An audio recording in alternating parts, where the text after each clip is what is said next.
If you like audiobooks or audio shows, check out a free trial of Audible. Just click the link in the description. Welcome to MINDSHOCK. This is your host, Bruce McGuire, and today we are taking a look at literally the most requested logical analysis of a flat earth debate thus far. That of the young KALEB, KCDINDUSTRY, against Craig of Fight the Flat Earth. And obviously KALEB has quite a following, and he's been in touch, and actually Craig has also dropped in on some live streams on MINDSHOCK, so I will set the stage here as I have had contact with both of these individuals. One of them, a very bright young man who's actually passionate about logic and reason. Nothing to do with flat earth. Let's forget about flat earth for just 1 second here, because disclaimer for anyone new to the channel, these logical analyses have nothing to do with conclusions. Let me repeat that again, because I know there's going to be a lot of trigger dupes. This isn't about the shape of the earth or what is or isn't true. This is about logical argumentation. So we will be, of course, counting the fallacies and explaining the fallacies. So what I find very interesting and inspiring is that people like KALEB actually care about logic and reason. Where, you know, a lot of people, older people, I actually don't know how old Craig here is. Now, again, people can call me biased. This guy seems to have a mental disability. He's not very well versed in first grade English, obviously not the scientific method. Now, maybe he's gotten a tutor, and again, I'm not calling him wrong. Maybe he's completely correct about the shape of the earth. Maybe it is a spheroid of some kind. Maybe it does spin, and maybe it does go around the sun. Let's not fall for the fallacy. Because even the mentally disabled, even crack addicts on street corners can be accidentally correct about things.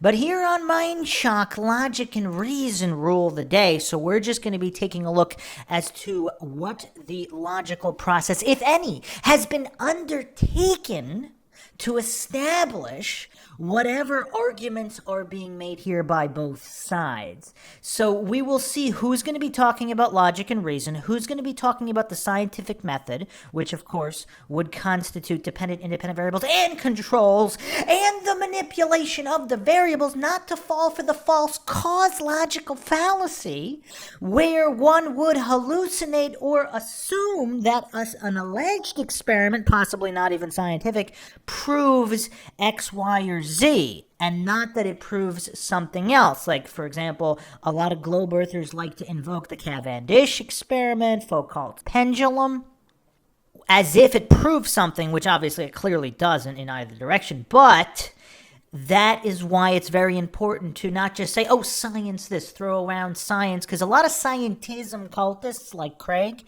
they throw around, oh, science has proved, but notice how, at least not in any debate, I've never actually seen someone clearly delineate what was the independent variable, what was the dependent variable, what kind of modulation was done, what kind of variable manipulation was done against controls to clearly determine that the experiment was measuring what it purported to, that other variables didn't influence the experiment, and even if the result of the experiment is what it's claimed, is for the reason it is claimed. For example, an object falling to the floor. Is it really because of gravity and mass attracting mass, or is it because of another reason?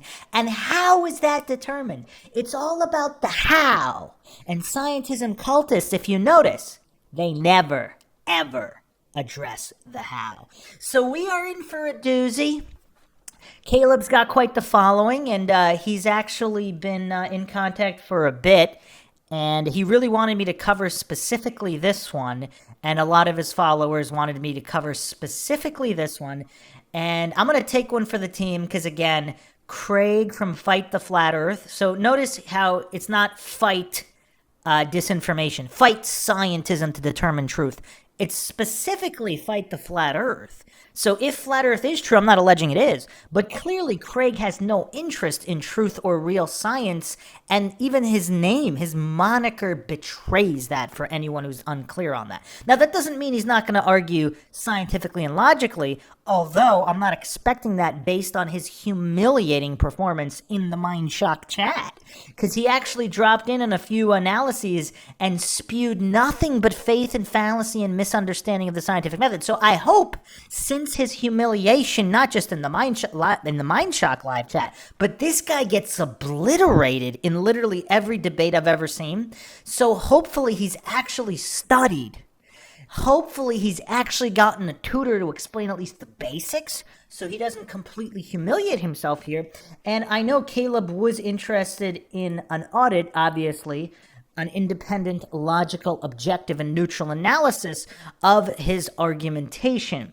So we will see here, how many fallacies is he going to commit against Craig? Again, just to reiterate, this isn't about the conclusions. It's not about the shape of the Earth. It's about the arguments. As always, if you find the MINDSHOCK podcast interesting and informative, you can help support MINDSHOCK. Donate to our PayPal. Just check the link in the description. Make sure you subscribe to the channel. Hit that bell for notifications. If you're still not getting them, just like and comment on more videos. That's how the YouTube algorithm works. Also, check out our Bruce McGuire channel on YouTube. I will be uploading a lot of stuff there that is not going to go on the main MINDSHOCK channel, or depending on the order. Obviously, there's a lot of algorithm weirdness. I'm not going to blame it on censoring, but there does seem to be anomalies in the YouTube algorithm, so to speak. So I may upload things on that channel or the MINDSHOCK channel. Make sure you're subscribed to both. And like and share, Twitter, Facebook, Reddit, Patreon. Patrons do get priority for case, topic, logical analysis, co-podcast, or requests. You could also be a guest of the podcast depending on your tier. Questions, comments, theories, thoughts, suggestions, rebuttals, debunkings of any kind, leave them in the comment section. All right, so let's get started here. This was hosted on Jeranism, and let's go through it. Guys, how's it going? Are you guys ready for this? Yes, sir. Beautiful, beautiful. Just real quick, tell people who you are, where they can find you, and then we'll get right into it. Go ahead. Caleb, you start us out. My name's Caleb. You can find me on TikTok on 5 different accounts because of how censored I am. KALEB.FE is my main one. I also have Telegram. I'm also on X. But I'd recommend everyone find me on TikTok at KALEB.FE. Awesome, and Craig. Hey, I'm Craig. You can find me on the YouTube channel FTFE. You can also find me on the platform formerly known as Twitter, on Facebook, and all the good socials. I regularly debate flat earthers and do videos talking about science and physics. The science and physics, or the scientism? That's the question here. Okay, fantastic. And if you guys are used to the show, it has a structure that we're not going by tonight. We're just going to see if we can have a conversation without any need for a clock or anything. So we'll see how it goes, and then if we need to change it, we will. If you guys have questions that you want to have asked, if you send in a super chat on Rockfin or YouTube, we'll get to those by the end. So I believe they've already decided. Caleb, you're going first, right? Yes, sir. Okay, it's all yours when you want, and you're going to be sharing your screen? Yeah, give me 1 second here. Oh, I just that up. Just move some shit. And if people are interested in debating on the show, you can go to t.me/debatism on Telegram. There's a group there, people throwing their names in the hat and saying what they want to debate, or you can email us at debatism@outlook and get you scheduled, or you can just go to jeranism.com/debatism if you have issues or questions about the format. Okay, Caleb, it's all yours. Go ahead. Bet. Tonight we are going to be debating, is the Earth a level topographical plane, or is the Earth an oblate spheroid, ellipsoid, pear, as Neil deGrasse Tyson says? We're going to hopefully figure that out by the end of this debate. There we go. So what do our senses tell us? The default position is to assume that the Earth is flat because we feel no motion, simply because that's all we observe. We see a horizontal horizon no matter what altitude that we climb to. We feel no motion to the Earth, yet they claim we're moving over 1.2 million miles an hour through a vacuum. That cannot be substantiated due to the laws of thermodynamics and entropy. So this is the horizon. It's horizontal. It is an apparent location, not a geometric location necessitated by the radius and circumference claimed by the globe side. Okay, so that's actually kind of curious. We're gonna have to go hasty generalization here because there are both people on the globe side and the flat side on both sides of this issue of geometric horizon, as in apparent versus true horizon. And this is actually a problem because it's actually kind of difficult to determine. I mean, on these subjects, I usually find it easiest to look at mirages, like Fata Morgana, where ships look like they're floating, because obviously where the horizon appears to be is not where it really is. Now, flat earthers seem to understand that aspect of it, whereas a lot of globe earthers, especially the ones that believe that ships go over the curvature of the earth and that's why you can't see them, completely ignoring the existence of waves. I mean, you really have goofs out there that think ships disappearing bottom up means something. I mean, waves obscure the bottom of any ship. Put a kayak in the water 2 feet in front of your face, and the waves are going to obscure the bottom of the kayak, especially if the waves are big. So, obviously, I don't know if Craig here of Fight the Flat Earth is going to invoke that level of goofery. Obviously, other so-called globe earthers, scientists, and priests have done that in previous debates. So, I don't know if they're going to do that. So, yeah, this is definitely a hasty generalization because KALEB actually was pretty careful with the immediate opening where sense is in default position. I mean, yeah, it's kind of hard to argue against. I mean, yeah, the word default, like what is the default?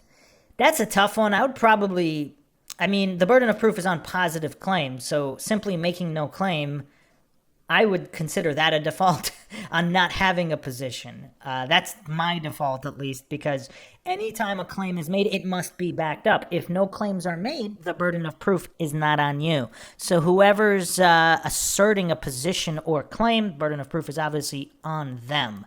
But I wouldn't group all flat earthers or all globe earthers in any category, and KALEB did do that off the bat, but let's continue here. So this is what you see. We will see the ground ramp up. All this water is flat here on the right, and the sky is ramping down. But because of an artifact of perspective, because our eyes are curved lenses, it ramps up and ramps down, creating an apparent location where the sky meets the ground. Yeah, I mean, I would also add that it's not just the physical nature of the eye, but obviously precipitation, humidity, the conditions of the atmosphere or atmos, whatever you want to call it.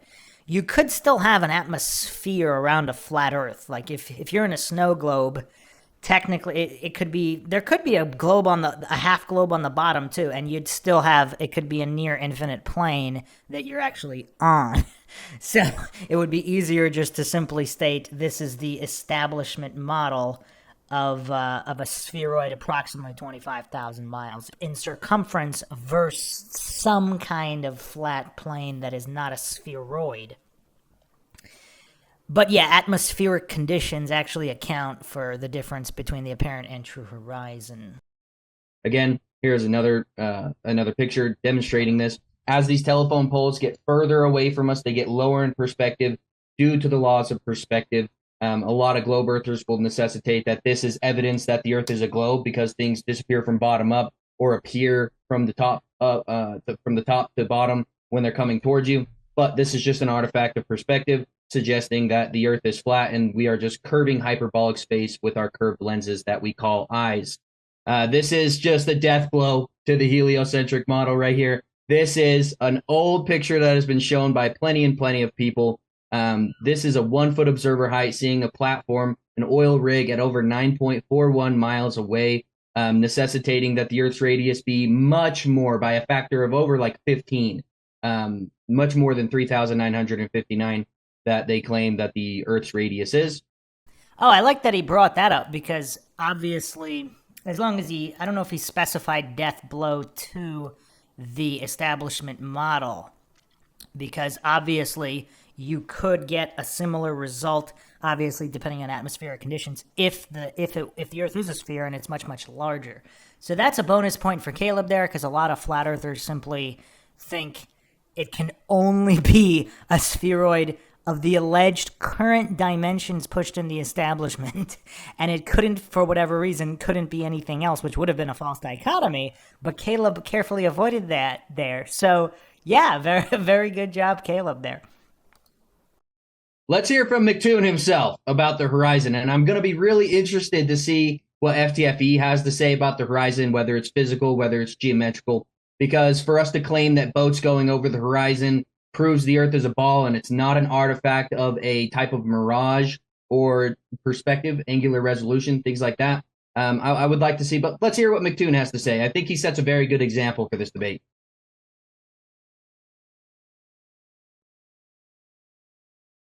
I don't think you shared with sound, sir.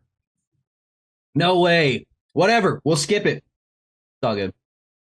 Either way, he admits that the horizon is an apparent location that fluctuates based on atmospheric conditions and temperature differentials, which is reality. So you cannot say that any observation of the horizon necessitates that the Earth is curving or that the quadrillions of gallons of water are convexing around the Earth's surface. That's a begging the question fallacy. Anyway, long-distance laser experiments conducted by FE Corps suggest that the Earth is flat. Plane surveying is a form of surveying which assumes that the Earth to be flat for up to 10 square miles. Sorry, not 100. Oh, wait, it might be 100 square miles. Either way, I might be wrong on that. Marconi's successful propagation of a radio transmission over 2,000 miles across the ocean suggests that the Earth is flat. It was horizontally propagated, and globers, all they have to say is, oh, the ionosphere. Oh, it went up there and it bounced back down to the Earth. You just have to believe us. We have no empirical evidence to suggest this, but there's an ionized plasma part of the atmosphere which radio waves reflect back down to the Earth. Anyway, there's no evidence for that. All long-distance observations made past the claimed radius and circumference of the globular Earth all suggest that the Earth is flat. Okay, so that's quite the rabbit hole of which frequencies can bounce and off what. So, yeah, that's actually a tough one. And I don't know about no evidence. There is some evidence. I mean, they're bouncing signals off the moon. Is the moon... Okay, so that's another issue, because is the moon now within the Earth's atmosphere? Because the scientism cult, they keep changing that. So lately, it was reported that the moon is within the Earth's atmosphere. So it's kind of where the ionosphere exactly begins and ends is another question mark. And how is this all determined? So let's not rule out the possibility that certain wavelengths can be bounced off something. Now, whether you want to call it the ionosphere, whether you want to call it the dome, there might be some kind of bouncing possible. Obviously, it needs to be definitively proven, and there's so much conflicting information actually on that out there. So I think Caleb just went hasty generalization there again. So either way, let's keep going. So I have three topics that I'd like to talk to Craig about today. I'd like to talk about the horizon and whether we can substantiate that the Earth is curved from looking at the horizon. I'd also like to talk about whether the Earth is in motion, up to him if we go down this route. But as we can see here, Michelson-Morley experiment, they expected a fringe shift to pick up the 30 kilometers per second assumed rotation or orbit around the sun. This conclusion, well, this is what he said after the experiment was done. This conclusion directly contradicts the explanation which presupposes that the Earth moves. Every experiment in the history of mankind has substantiated this exact same statement, showing that the Earth is not in motion at all, not even 1 mile per hour. Here is a couple quotes. Okay, hold on a second. So I also like that Caleb was basically quoting as opposed to saying that it has to have been a determined result. So it all depends on the ether. So basically whether there is or isn't ether, and whether it was a true null result or not, it actually wasn't. They rounded it to null. So, yeah, I went over this on some other podcast. I'm not going to do a deep dive into it right now. But, yeah, it hinges on a lot of the variables, and that when you have to go back to whether or not a scientific experiment, an alleged scientific experiment, is truly scientific, adhering to the scientific method and accounting for all variables. Quotes from Einstein himself from the theory of relativity. To the question of whether or not the motion of Earth can be made perceptible in terrestrial experiments, we have already remarked in Section 5 that all attempts of this nature led to a negative result.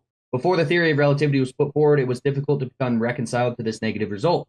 And then he also said, While I was thinking of this problem in my student years, I came to know the strange result of the Michelson experiment. Soon, I came to the conclusion that our idea about the motion of the Earth with respect to the ether is incorrect. If we admit Michelson's null result as a fact, this was the first path that led me to the special theory of relativity. Since then, I have come to believe that no motion of the Earth no motion of the Earth cannot be detected by any optical experiment. And then he assumes that we rotate around the sun, even though he just admitted that we can't make it perceptible in any optical experiment. Also, we cannot use the. I actually want to take a moment here just to a quick explanation on why. Because keeping Mach's principle in mind, you would have to be outside, in order to have an objective viewpoint, you would have to be outside of what you're viewing.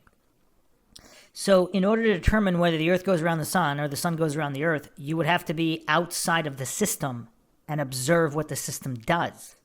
Since we're in the system and we can't get outside the system, that's why it's kind of hard to determine what is going on because of that. So all the scientism goofs hallucinating that it's definitely proven and it can be proven and all that, they're just completely ignoring the very basics of physics. Foucault's pendulum to suggest that the Earth is rotating on its axis, because we have relational mechanics here by Andre K.T. Assist, where he goes through all the physics, all the math to show that you cannot use it. The flattened figure of the Earth, or Foucault's pendulum, can no longer be utilized as proof of the Earth's real rotation. There's also something called the Machian principle, which I'm sure we'll go into, which Ernst Mach came up with, which assumed that if all of the universe is rotating around us at a central special location, that a translation of motion would be translated down to the Earth through the atmosphere and the ether, processing a pendulum. Yeah, that's a great point, because what are you measuring? Are you measuring everything rotating around the Earth, as the cosmic background radiation suggests, which for some reason globe Earth proponents completely ignore the cosmic background radiation results? Very curious, of course. So yes, what is it measuring? And this all goes back to a fundamental misunderstanding of the basics of the scientific method. Is an experiment truly scientifically valid if you cannot clearly delineate dependent and independent variables and manipulate them against a control in order to test what is really going on? Is your result truly because of X reason or Y reason? How can you determine that for sure? And I've never actually seen anybody on the globe side or even on the flat earth side, other than Austin Whitsitt. Other than Austin, I'm not sure I've ever seen anybody bring this up. But we'll see if KALEB does, and we'll see how this is going to continue here. So far, there hasn't been any interruptions, so that's interesting. Now, gravity. Gravity is the third topic that I'm excited to get into with Craig. We'll see how it goes. Is Einstein's theory of gravitation true, which is the current theory? So if you are defending gravity, you must defend the bending and warping of a fourth-dimensional fabric called space-time, creating gravity wells, creating orbits, and other insane things. So gravity, just for everybody in the audience, all the heliosexuals in the audience, gravity is a theory. Gravity is not a fact. And the law of gravitation is just a mathematical model that is consistent with a downward acceleration. That's it. So just to set the bias here, it's only a theory. It's not been proven. There's no substantial evidence to suggest that bendy, warpy space-time is a fabric that bends in the presence of large masses. Now, I want to go over the difference between Newtonian and Einsteinian just for the audience, because a lot of globers get this messed up. Newton theorized that gravitation is a result of mass acting on mass at infinite distances instantaneously. He had no time variable in his equations, so this must be assumed. This was a huge flaw in his theory, hence why we have Einstein come about. And what a lot of people actually also don't address is that even Newton, if you look at his writings, I think I had this up on the screen. Obviously, Austin Whitsitt has brought this up as well.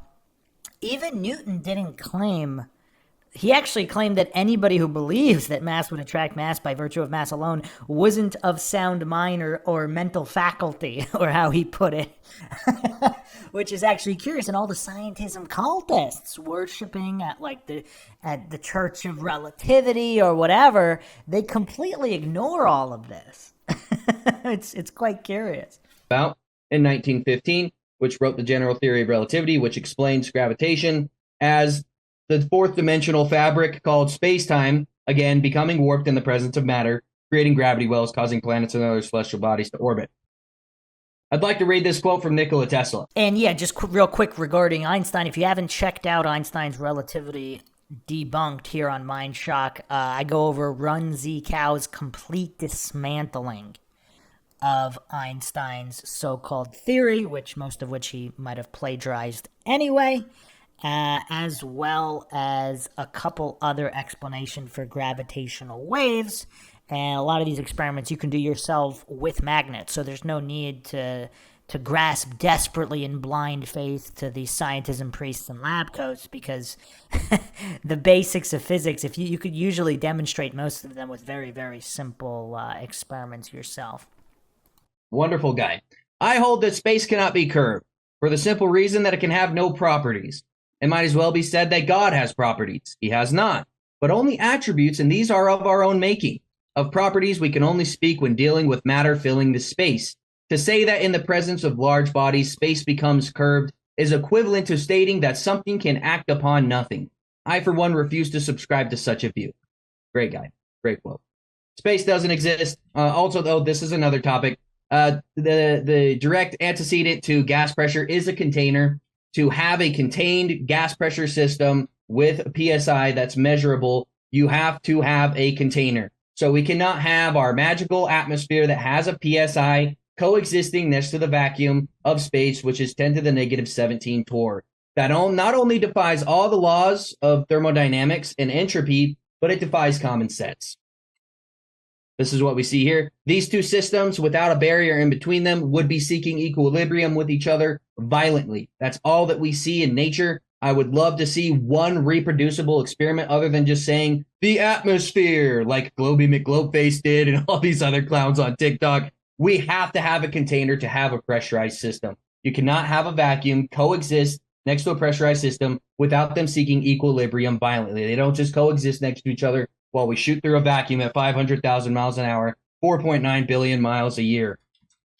Anyway, conclusion. The Earth is not convexing away omnidirectionally from every observer on Earth. It is, in fact, a level topographical plane with hills and valleys. The Earth is stationary, as every experiment of the history of mankind has shown it to be. The vacuum of space cannot coexist next to the pressurized atmosphere due to the laws of thermodynamics, entropy, and common sense. And I will end there and let Craig do his presentation. All righty. Thank you much. No problem. Craig, it's on you whenever you want to go. Craig, you're not on camera. There we go. You're on mute. There we go. Sorry, I had myself muted, so I didn't make any noise as well. Caleb was talking. Thank you. Right. So, a lot of notes there from what Caleb said, but we'll discuss that after my points. Straight away, one of the things I want to talk about is the Foucault's pendulum. There is no evidence that suggests the Foucault's pendulum doesn't do what we suggest. In fact,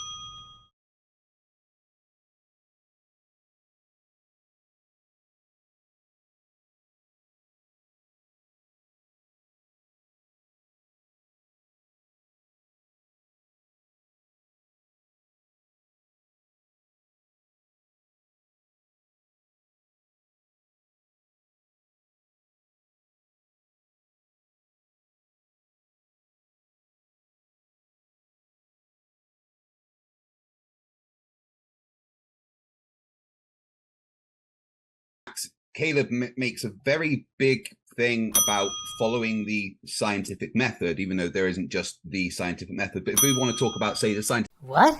There isn't just the scientific method? Well, nobody's saying the scientific method's the only concept in the history of existence. What is this guy talking about? Or there isn't just the scientific method. Like, well, what does that mean? Does anybody know what that means? Like, if you're talking science, how can you be, if you're just grasping at faith and fallacy, that's scientism, not science. Science is a methodology. In order for it to be scientifically valid, how can it be scientifically valid without following the scientific method? I mean, it's kind of what a weird thing to say. I mean, after he set this kind of stage, making it clear that he's all about the scientism instead of the science. I mean, I guess there's, I mean, I don't know, man. This is going to be rough. Different method we learn at high school, basic 5 steps, observation. He only learned the scientific method in high school? What kind of special ed classes did this guy go through that he only got to the scientific method in high school? I mean, I guess that'd be explain a few things. I guess I'm a little surprised he even got to high school, but if it's all special ed, I mean, I guess that's, wow, this is rough. Hypothesis, prediction, experiment, analysis, repeat, etc., then Notice how he completely glossed over, or I guess he doesn't know about, the absolute basics in terms of testing with an experiment and what makes the experiment valid. Again, dependent variables, independent variables, and controls. Notice how he didn't talk about that at all. Now, is that on purpose because he's not being honest, or is he just in all his special ed classes, he never actually got to dependent, independent variables, and controls, so he doesn't know about them? Is that why he's always spamming these false cause and false dichotomy logical fallacies? Man. Foucault's pendulum follows that. So you can make an observation of anything, like the stars moving, in a particular pattern, or the sun going across the sky. That is a simple observation. You can form a hypothesis from that. You can either form a hypothesis of the stars and the sun are moving, or you can form a hypothesis that we're moving. A hypothesis is just an educated guess. And then you can make a prediction based on your hypothesis. And if the hypothesis is that the Earth is rotating, then that's going to mean certain physical things are happening, like a Coriolis force being applied. Oh, wow. So he started the fallacy stack early with all these circular reasoning, false cause, false dichotomy logical fallacies. And again, is anybody surprised that this guy is just not mentioning dependent variables, independent variables, and controls, and the modulation of variables in order against the controls in order to prove your hypothesis true or false? Notice how he doesn't even mention it. Now, again, is that because he never got to it? So he only got to the scientific method in high school in his special ed classes, so he never actually learned about what a valid experiment is. Is that why he's saying that? I mean, I guess that would explain it. Or is he being intentionally dishonest? But why would anybody, I mean, I've posed this question before. Why would some of these globe earthers, like some of the biggest flat earth recruiters ever, like this guy, Craig, Fight the Flat Earth, he's probably made a lot more flat earthers than any other flat earther through his silly defenses here. But why would he humiliate himself like this on purpose if he was intellectually dishonest? Unless we go down the rabbit hole, this is all a psyop. He's getting paid money by the CIA to humiliate himself like this, and he doesn't have any self-esteem, so he's accepting the money, so he doesn't care if he looks like a complete and utter goof. But if he is being honest and he simply has a mental disability and people are just indulging him and allowing him to humiliate himself by performing in these debates, I mean, that's kind of sad. I mean, that's definitely kind of sad. But again, yeah, notice how there's no mention of dependent variables, independent variables, or controls. And if that's the case, then we can make predictions, which would be the next step in the scientific method. And the predictions is that if we have a pendulum swinging from a point attached to a pivot point, then depending on where it is on Earth, as it swings, it will drift a different amount. And would that amount be the same if the Earth was stationary and everything was going around the Earth? Again, going back to dependent and dependent variables and controls, which this guy either doesn't know about or is intentionally not bringing them up if he's dishonest. I mean, this ain't rocket science here. I mean, this is simple stuff, but unfortunately, you see the same thing in all these flat earth debates where the scientism cultists, they never actually talk about real science and what separates a valid scientific experiment from an invalid one. And this is an experiment that you can do, that you can test yourself. Again, What are you testing, and how do you know you're testing what you think you're testing? And if you're wrong, how would it look like otherwise? And how do you know that for sure against being right? That's where modulating the variables comes into play, which this guy doesn't know anything about, apparently. I did it when I was at university. In fact, so does every physics undergraduate, and uses it to actually calculate your position on Earth. Oh, wow. Appeal to popularity and appeal to authority. He's rolling those. I mean, this guy came out the gate like a faucet with the fallacies. Like a faucet. It's very, very, very simple.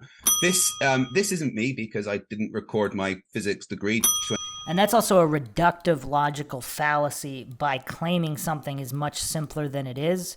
And he rolled those into the black and white logical fallacies or false dichotomies where it can only be this. I mean, again, like this guy's got a pretty impressive stream of fallacies going. 20 odd years ago. This is a guy on YouTube called the Gentleman Physicist. And he built his own Foucault's pendulum in a high-rise building. And he let it swing for a certain amount of time. And over that amount of time, it drifted a certain amount of time. What drifted? And how do you know that's what drifted as opposed to something else?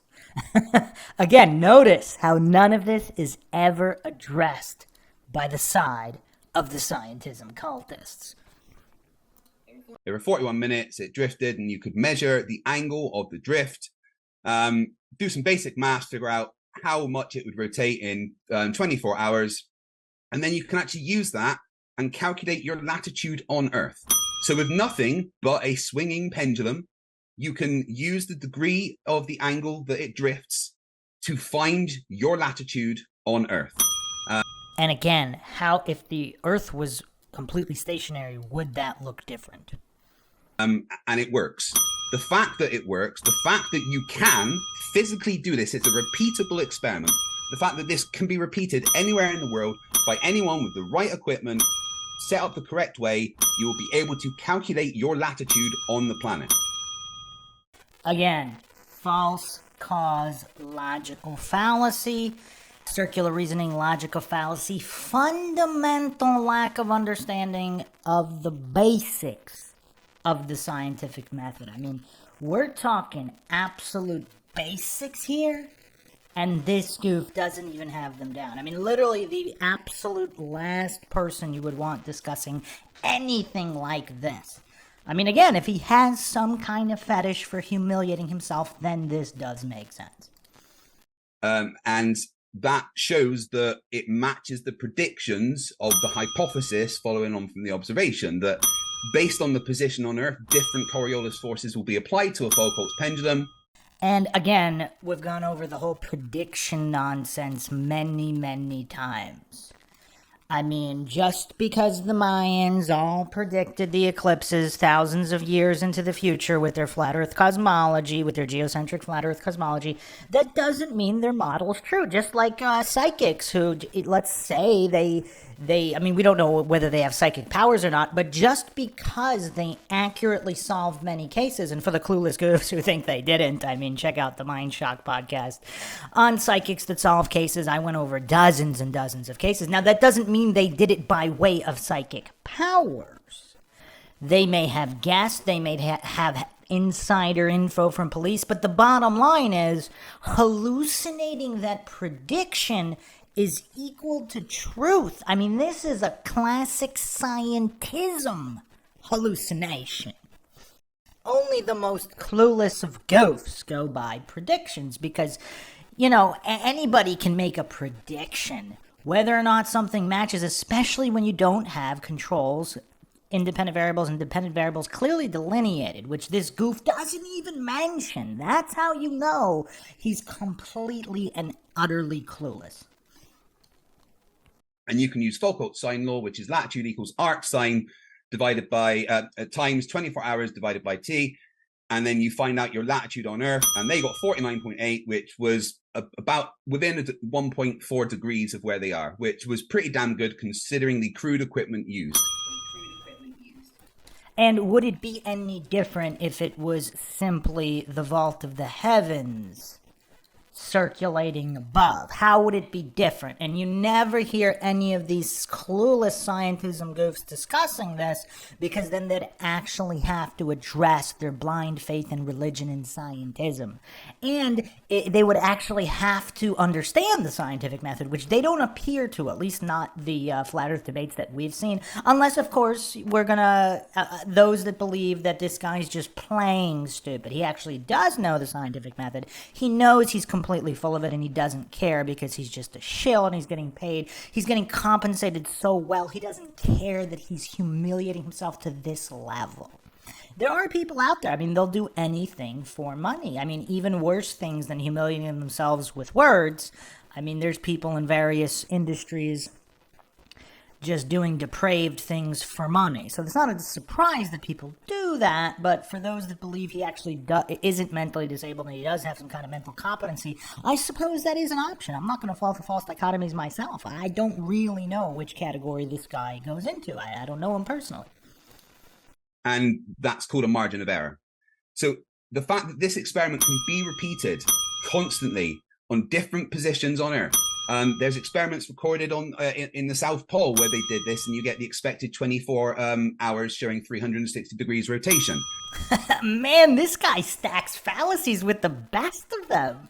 I mean, I'm actually getting kind of impressed here with the flow of fallacies. I mean, how quickly he just stacked those circular reasoning, false dichotomies, and false cause fallacies on top of each other so quickly. I mean, I have to say, I was a little bit impressed there by that stream of fallacies. Quite impressive. I don't know if he's going to break Sartain's record. I mean, the champ's the champ for a reason, but we'll see. The fact that it is a repeatable experiment matching the predictions shows that it fails to falsify that the Earth is a rotating globe. The Foucault's pendulum experiment is great because it doesn't only show that we're rotating, but based on the Coriolis forces at different points, you can map out the forces and the vectors, and you find that shows in itself that the Earth is also a globe as well as it being rotating. Notice he didn't say how it showed that. He just did his verbal diarrhea stream of fallacies and demonstrating he doesn't understand dependent variables, independent variables, and controls. He doesn't understand false cause logical fallacies, false dichotomies, or circular reasoning logical fallacies. If he did, his presentation would look absolutely nothing like this. I mean, that's if there's a key takeaway point here for all of the objective listeners here who don't even care necessarily about the shape of the Earth, they just care about logical argumentation. That's the main point here. So regardless of whether he's correct or incorrect about the conclusion of the shape of the Earth, his so-called argument would look absolutely nothing like this if he had even a basic understanding of the scientific method and logic and reason. Other ways that we can figure out that the Earth is a globe is surveying. And one of the things they do in surveying is something called measuring reciprocal zenith angles. So the zenith angle directly above you, 90 degrees, is your zenith, okay? And if you set up two plumb bobs or theodolites at a different distance apart, you can see if those two plumb bobs are on the theodolites pointing straight up at your zenith are matching. If they point straight at each other and you measure the angles, if the Earth is flat, then you would get 180 degrees. If the Earth is a globe, you would get more than 180 degrees. Wow. I have to say that was impressive. That was one of the dumbest things I have ever heard on any flat Earth debate. I'm actually getting kind of impressed with this guy. I mean, he's sinking to new lows that he might be able to compete with Sartain. I was so skeptical at the onset of this. But I don't know. Maybe his verbal diarrhea is obviously not as good as Sartain. Sartain can spew with the best of them. Like Sartain and Destiny, I mean, these guys are masters of verbal diarrhea, of just spewing fallacies in such rapid succession. I don't know. This guy doesn't seem to be as good. But the level of gophery he just sunk to at that point is so curious. I mean, it's just astounding. Like, I might have to fall for a logical fallacy myself here and appeal to incredulity. because I'm not finding it difficult, and again, I'm admitting my fallacy here. I'm finding it difficult to believe this guy is not mentally disabled, because who would think that? So regardless of the shape, flat or globe, obviously the surface would not be perfectly 180. In either model. I mean, small children can understand this. I mean, there are mountains, there are valleys. I mean, even something appearing to be perfectly flat, obviously it's not going to be perfectly 180 degrees flat. Even if it's looks like a perfectly flat plateau, it's not going to be to the degree completely perfectly 180. So his false dichotomy, false cause, circular reasoning nonsense stack here of fallacies, I mean, on one hand, he keeps spamming the same logical fallacy stack. And I'm sure he's not going to randomly stop. So we're probably going to be dealing with the same stack, which, I don't know, that might be disappointing, just because I do like variety in the fallacies. Like Bryant Myers, I mean, he had quite the variety, and to a lesser extent, Sartain. This guy, I mean, it's the same stack he's been spamming since the beginning. And just not even a children's level. I mean, we're talking common sense here. I mean, just knowing that the existence of mountains and valleys and all of these things, I mean, even a desert, even a plateau, it's not going to be perfectly 180 degrees across miles and miles and miles. The Earth does not have an even surface, regardless of whether it would be a globe, whether it be a flat plane, or whatever model. In no model. Like, the only thing I know the motto of the podcast is the only thing we know for sure is that we don't know anything for sure. But we're not even really sure about that, though, because I think, correct me if I'm wrong, any logical MindShock listeners out there, any model of the Earth would not have a 180 degree flat surface across great distances, regardless of the shape. So you can say that water always finds its level, etc., but the land around the water, and he's talking about land surveying here, unless I misunderstood what he said. Are there water surveyors out there? I mean, I'm not aware of people surveying the ocean. If that's what he's talking about, he didn't specify. As far as land surveyors, I mean, I don't think there are any flat earthers out there arguing that the Earth is a perfectly even surface. And I don't think that there are any globe earthers arguing that. And I don't think that there are any concave earthers or realm earthers or any other type of earthers. I mean, even if this is all a holographic projection video game, it's still clearly not a 180 degree surface across great land distances. So this is a point. I mean, I don't know if I've ever seen anyone sink this low as this Craig goof just did. I mean, that's impressive. I know I'm kind of spending a lot of time on this. I'm impressed by the level of goofery he sung to, because that's possibly the dumbest point. I mean, we might have to make a podcast where we go 10 dumbest points made in flat earth debates, either by flat earthers, globe earthers, whoever. I mean, that's simply the dumbest point I've ever heard. Not to mention that there are land surveyors who are flat earthers. So again, that would be an appeal to authority or genetic logical fallacy, or even you could say a credential fallacy if you want some kind of credentialed, licensed land surveyors. Because like most things, there are people on both sides. Now, there might not be a lot of flat earth surveyors. I mean, I think I only saw one or two. I mean, was there more than one or two? I don't know, but it's irrelevant because they were land surveyors and they do this. So clearly it doesn't prove what this goof is hallucinating. It proves in either direction. And I don't have the page up. Give me one sec. If you go to mctoon.net and go to main surveyor, and I know KALEB likes likes mctoon. They had a couple of good conversations. Give me one sec. I'll get that screen up.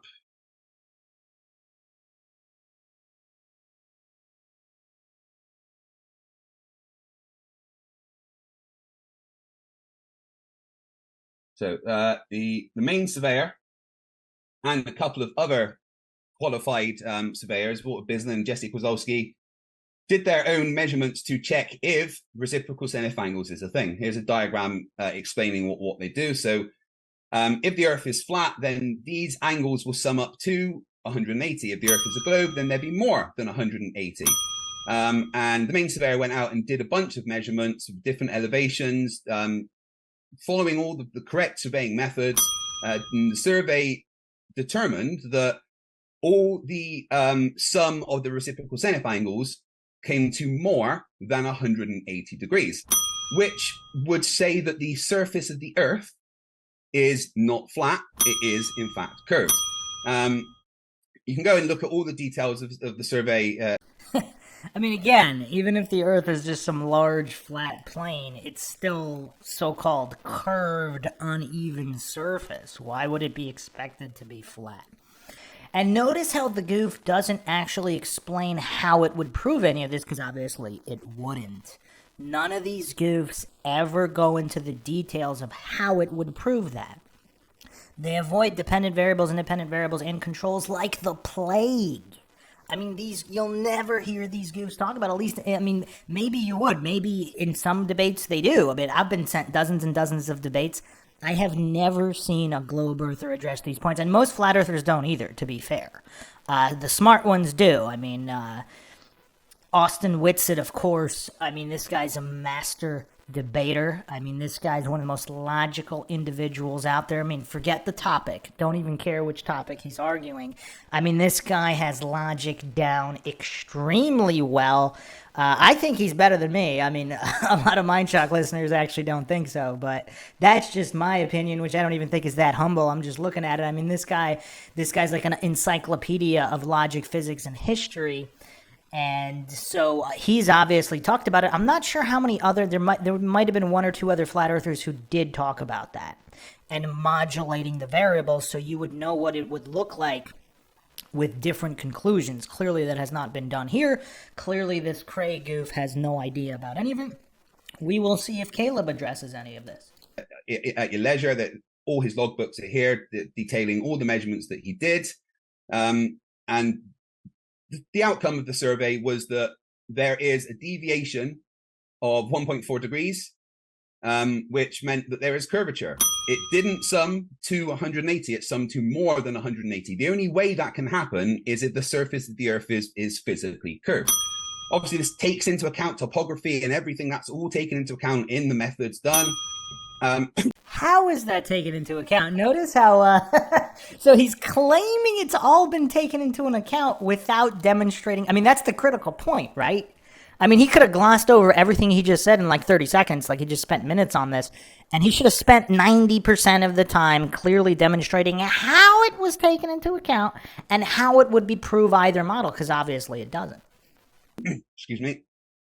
And this particular survey was, and what Desic was obviously did was shown on Water Business page where he analyzed it and did the maths to also show that refraction is taken into account, and even without refraction, that it shows the Earth is curved. If you add refraction, which would lift the image up, then it shows that the Earth is 100% curved.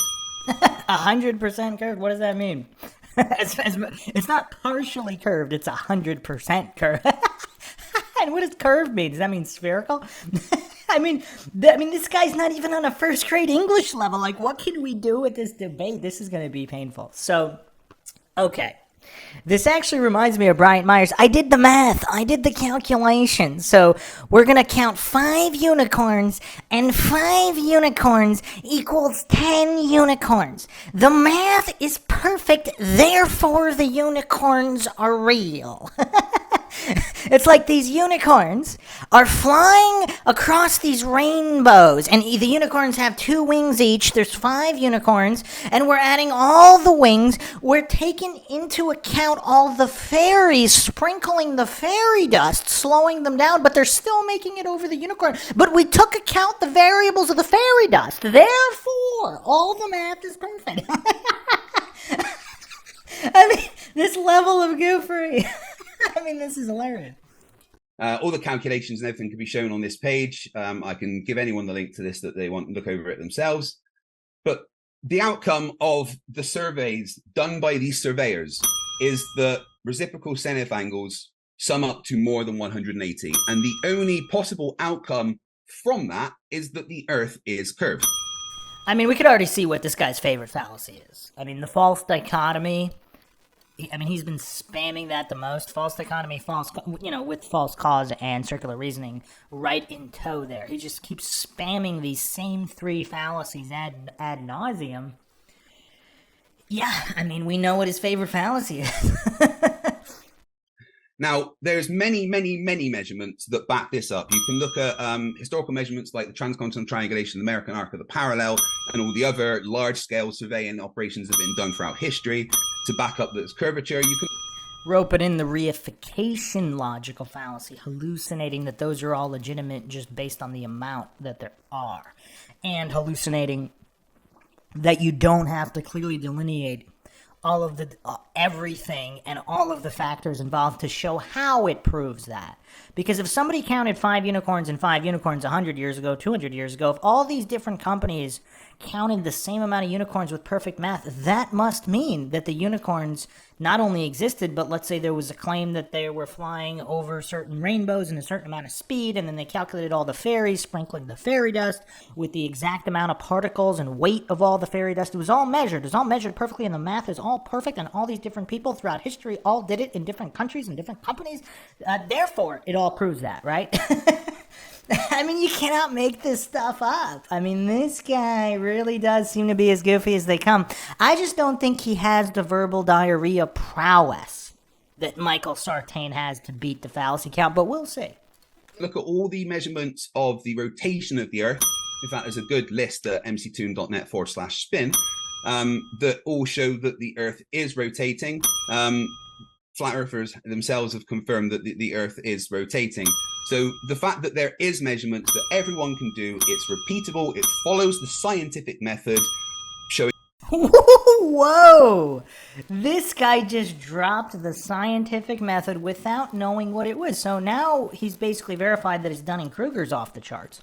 So, well, that's the main staple of scientism. It's the hallucination and the pretending of following the scientific method when it doesn't. Because notice he hasn't been able to demonstrate a single time how any of these points how they adhere to the scientific method. He's just claiming they do with zero evidence of how they do. Both curve and rotation only comes to one conclusion, and that is that the Earth is not flat, it is curved. And that's my time. Okay, thank you very much. And wherever you guys want to go from here. Yeah, do you want to talk about the Earth being do you want to substantiate curvature? Do you want to talk about space-time, or do you want to talk about the Coriolis effect first? Up to you. You can go wherever you like. Okay, let's talk about gravity. So how do we substantiate that space and time act as a fourth dimensional fabric?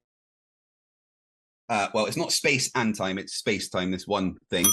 And we can substantiate. Wow, seriously? He went to the etymological logical fallacy, because we all know what Caleb's point there was. So he's deflecting, and in his trigger, it looks like he's appearing not to be triggered well, because otherwise, why desperately grasp for an etymological logical fallacy? Space and time versus space-time.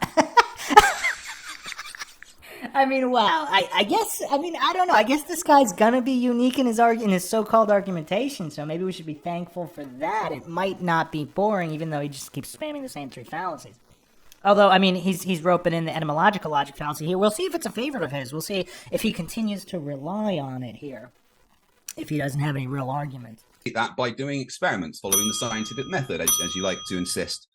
The scientific method says that if the light from a distant star passes by a large mass, then that light will deviate a certain amount dictated by the curvature of space-time. The scientific method states that? What? The scientific method doesn't talk about any of those things. So this guy clearly demonstrating he doesn't understand the scientific method, he doesn't understand dependent and independent variables or control. He doesn't understand any of this. And yeah, I mean, let's see how Caleb responds here. Because let's see if Caleb recognizes the level of mental deficiency he's up against, or if he's simply gonna appeal and talk to the audience. Because that's Austin Whitsitt usually does that, but we'll see. We'll see what Caleb does here. Then we can test that, and that was done in the Edmonton experiment in 1919 and many other times. So no surprise, this guy is completely clueless about the hoax of 1919 in Eddington. I went over this so extensively on other podcasts. I'll throw it up on the screen. I'll throw it on the screen right here just super quickly. I believe in the Einstein Debunked podcast on MindShock, I went over that extensively, and I also went over that on one or two other Flat Earth debates, but I'll throw it up on the screen real quick here. And for those that don't know, they basically threw out all the data that didn't match, and Eddington himself admitted the hoax years later. So, and there was no technology to magically measure the eclipse as they were claiming to, and this ignores all the shifting. I mean, it's just, it would take me an hour to go through all of it again. Just check out Einstein Debunked. Run zCal completely dismantles all of relativity, but I did go into the history of it on that podcast and a few others. I can drop a link to that as well for those that are interested. So he's just throwing out this terminology randomly, as if it makes him look smarter, and his narcissism is so extreme, he will never be able to logically and objectively examine how dumb he looks and sounds bringing all of this up. That being said, I have to give him credit for bringing up the redshift, because it appears, I mean, even Brian Myers, I don't know if Brian Myers brought this up. Has anybody brought this up? So, if you haven't checked out the dismantling and debunking of general relativity and special relativity here on MindShock, just complete annihilation using basic logic and reason, and of course the scientific method, on how fallacious and religious the cult of scientism and the Church of Relativity is that he subscribes to. I mean, look at this goof Sartain's face. I mean, there's not even an inkling of doubt in the religious tenets he's regurgitating. I mean, that's how mentally far gone this guy is. I mean, with his mental disability and his religious faith, I mean, there's really no room for functioning brain cells between all that. But if you haven't checked out the debunking of relativity on the MindShock channel, check that out. I cited this paper, Studies in History and Philosophy of Modern Physics. Obviously, goofs like Sartain, utterly clueless about the history of physics and how all of these things came to be included in the religious texts of scientism. But it's a really good paper. Trust and Expert Testimony, Eddington's 1919 Eclipse Expedition and the British Response to General Relativity by Ben Almasi, Department of Philosophy, University of Washington. So a lot of people, they don't know that one of the greatest hoaxes in history was the eclipse data hoax of 1919, the admitted hoax by Eddington, for which Einstein received a Nobel Prize off of the hoax, off of the admitted fraudulent hoax. I mean, and clueless goofs like Sartain and scientism cultists, they think it's somehow legitimate to put blind faith in something built on an admitted hoax, a House of Cards hoax, and these goofs cling desperately to it. Now, I've cited a lot of issues with the reported data, hallucinated data, but let's talk redshifting specifically, because we have not done so yet on MindShock anyway. So directly from this, where of course all of these guys are admitting to throw out all of the evidence and data and anything that doesn't match the hypothesized theory, they just throw out since it doesn't match. Now, goofs like Sartain are going to pretend that's somehow scientific. Obviously, it's not, but they admit to doing this. So let's get to the redshifting. So this would be on page 4 of this paper. So a few different expeditions. Let's skip along here. Einstein offered 3 observational implications of general relativity: the deflection of light by gravitational fields, the shift in solar spectral lines, and the advance of the perihelion for Mercury. Of these, the third has been confirmed by Einstein before publishing general relativity, and while the accommodation of the perihelion of Mercury was cited as a reason to take general relativity seriously, alone it instigated no great revolution in scientific or popular opinion. In 1919, evidence of a red shift in spectral lines was inconclusive at best, disconfirming of the relativistic prediction at worst.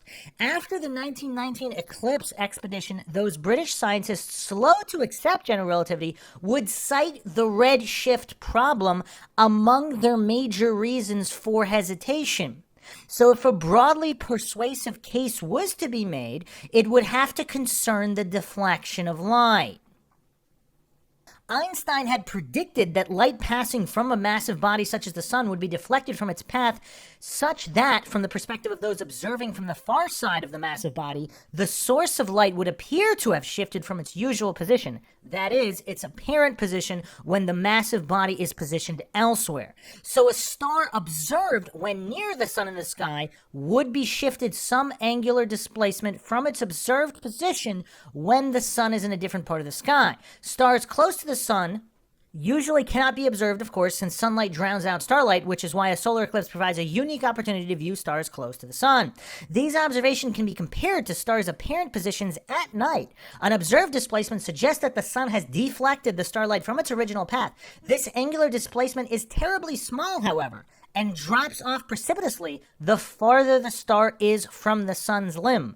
The closer the star is to the sun, the harder it will be to clearly observe the star, and thus the more complete and longer in duration the eclipse totality must be to measure the star's apparent position relative to the sun.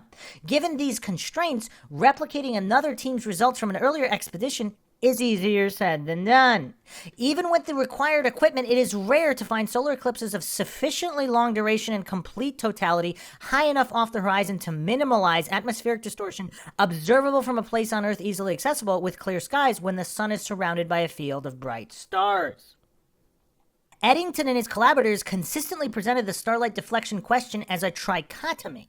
The three acknowledged possibilities were the relativistic, or full, classical, half, and null deflection values. Under general relativity, Einstein predicted an angular deflection at the sun's limb. Newton himself had not weighed in on the starlight deflection question, but if one assumes light is particular and subject to Newton's law of gravity, then light at the sun's limb will experience an angular deflection. If one assumes no gravitational effect on light, then of course one will suspect no starlight deflection. While the null deflection is often assumed to be the Newtonian position, Eddington in 1920 did not present the trichotomy this way, instead framing a null result as potentially confounding for both classical and relativistic theories. Overthrowing Newton through the eclipse experiment then depended not just on the observation of starlight deflection, but the degree of deflection observed. Henschel, 92, argues that because the null prediction was advocated by some of Einstein's German colleagues, Einstein himself was most interested in the eclipse experiment to separate his theory not from Newtonian mechanics, but from alternative theories of relativity predicting no starlight deflection, which explains why Einstein was less concerned with the precise quantity of observed angular deflection than the qualitative issues of deflection or not. For Eddington and his British colleagues, by contrast, the key comparison was between those possibilities identified as relativistic and classical Newtonian predictions. The May 29th, 1919 solar eclipse was anticipated to be an especially good opportunity to test Einstein's prediction. The star field near the eclipsed sun was particularly rich, and the places at which totality would be fullest and longest included sites accessible to the British astronomers. But the British 1919 expedition was neither the first nor the last attempt to observe the deflection phenomenon.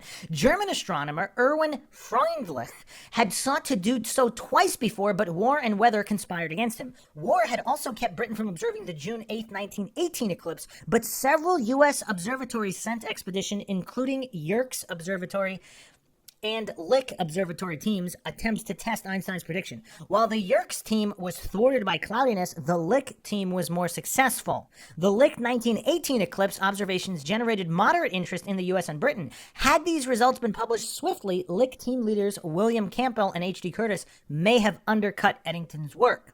Campbell did give a preliminary presentation at the RAS on July 11, 1919, speculating that these results actually ruled out Einstein's value. Curtis and Campbell disagreed about the reliability of the results, however. Campbell was concerned. It's almost like there's actual real science going on back then, where people aren't hallucinating and pretending there couldn't be any problems with these observations or interpretation of data, like this utter goof Sartain just religiously regurgitates as if there could be no issues at all with what redshift purports to prove. But the clueless goof doesn't even have a grasp of the basic scientific method, so obviously he can't logically examine any of this. The goof probably can't even define what science is. I would bet he couldn't even give a definition of science. Campbell was concerned about the observatory's reputation, while Curtis argued for publishing a simple, frank statement of the results. The dispute continued until Curtis left to become director of the Allegheny Observatory July 1920, leaving Campbell to exercise his discretion not to publish. The November 1918 World War I armistice made the anticipated May 1919 expedition a reality. Dyson brought Eddington officially on board, and scouting of observation sites determined that Sobral in Brazil and the island of Principe off the west coast of Africa were the best in terms of totality, weather, and accessibility. Dyson, Eddington, and Crommelin, 1920, page 294. Travel was arranged and equipment secured, specifically a 13-inch astrographic telescope from Oxford for Eddington and Cottingham at Principe, and a 13-inch astrographic telescope from Greenwich and 4-inch aperture backup from the Royal Irish Academy for Crommelin and Davidson at Sobral. These telescopes will be designated P13, S13, and S4 respectively, though it should be noted that P13 and S13 were reduced to 8 inches for observation. The two teams traveled together as far as Madeira, where Crommelin and Davidson continued to Brazil, and Eddington and Cottingham departed for Africa. Both teams arrived on site weeks before the May 29th eclipse. Journal entries and reports show that both teams enjoyed considerable local support in lodging, site prep, and assistance building rudimentary structures to shelter their equipment. Skies were cloudy at both locations the morning of May 29th. Visibility improved at Sobral just before totality, so Crommelin and Davidson were able to observe several stars near the sun for the entirety of totality. In all, they exposed 18 S13 photographic plates at 5 and 10-second intervals, and 8 S4 plates at 28-second intervals. 7 S4 plates showed 7 stars, each yielding an average observed angular displacement at the sun's limb. All S13 plates showed 7 to 12 stars, initially yielding an average displacement.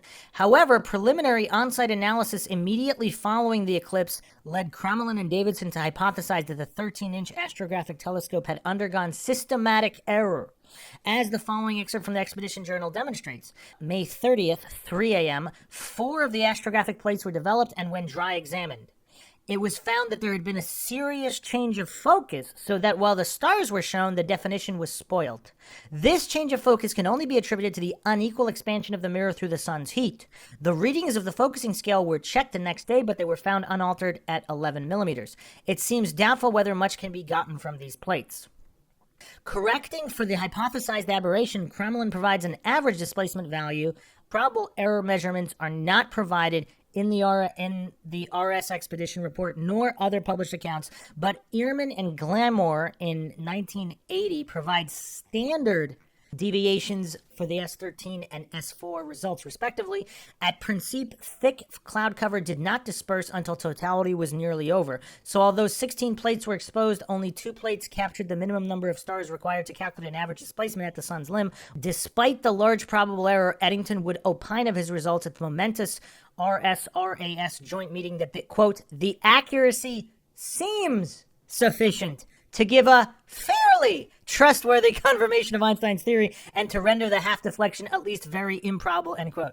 I mean, does this sound scientific to anybody? I mean, there's these huge error rates, and yet goofs hallucinate. Oh, nope, that settles that. There's nothing wrong with this fraud. All right, continuing on here. 4 expedition results in an unflattering light. For ease of reference, the predicted and observed angular displacement at the sun's limb with probable error measurements available are as follows.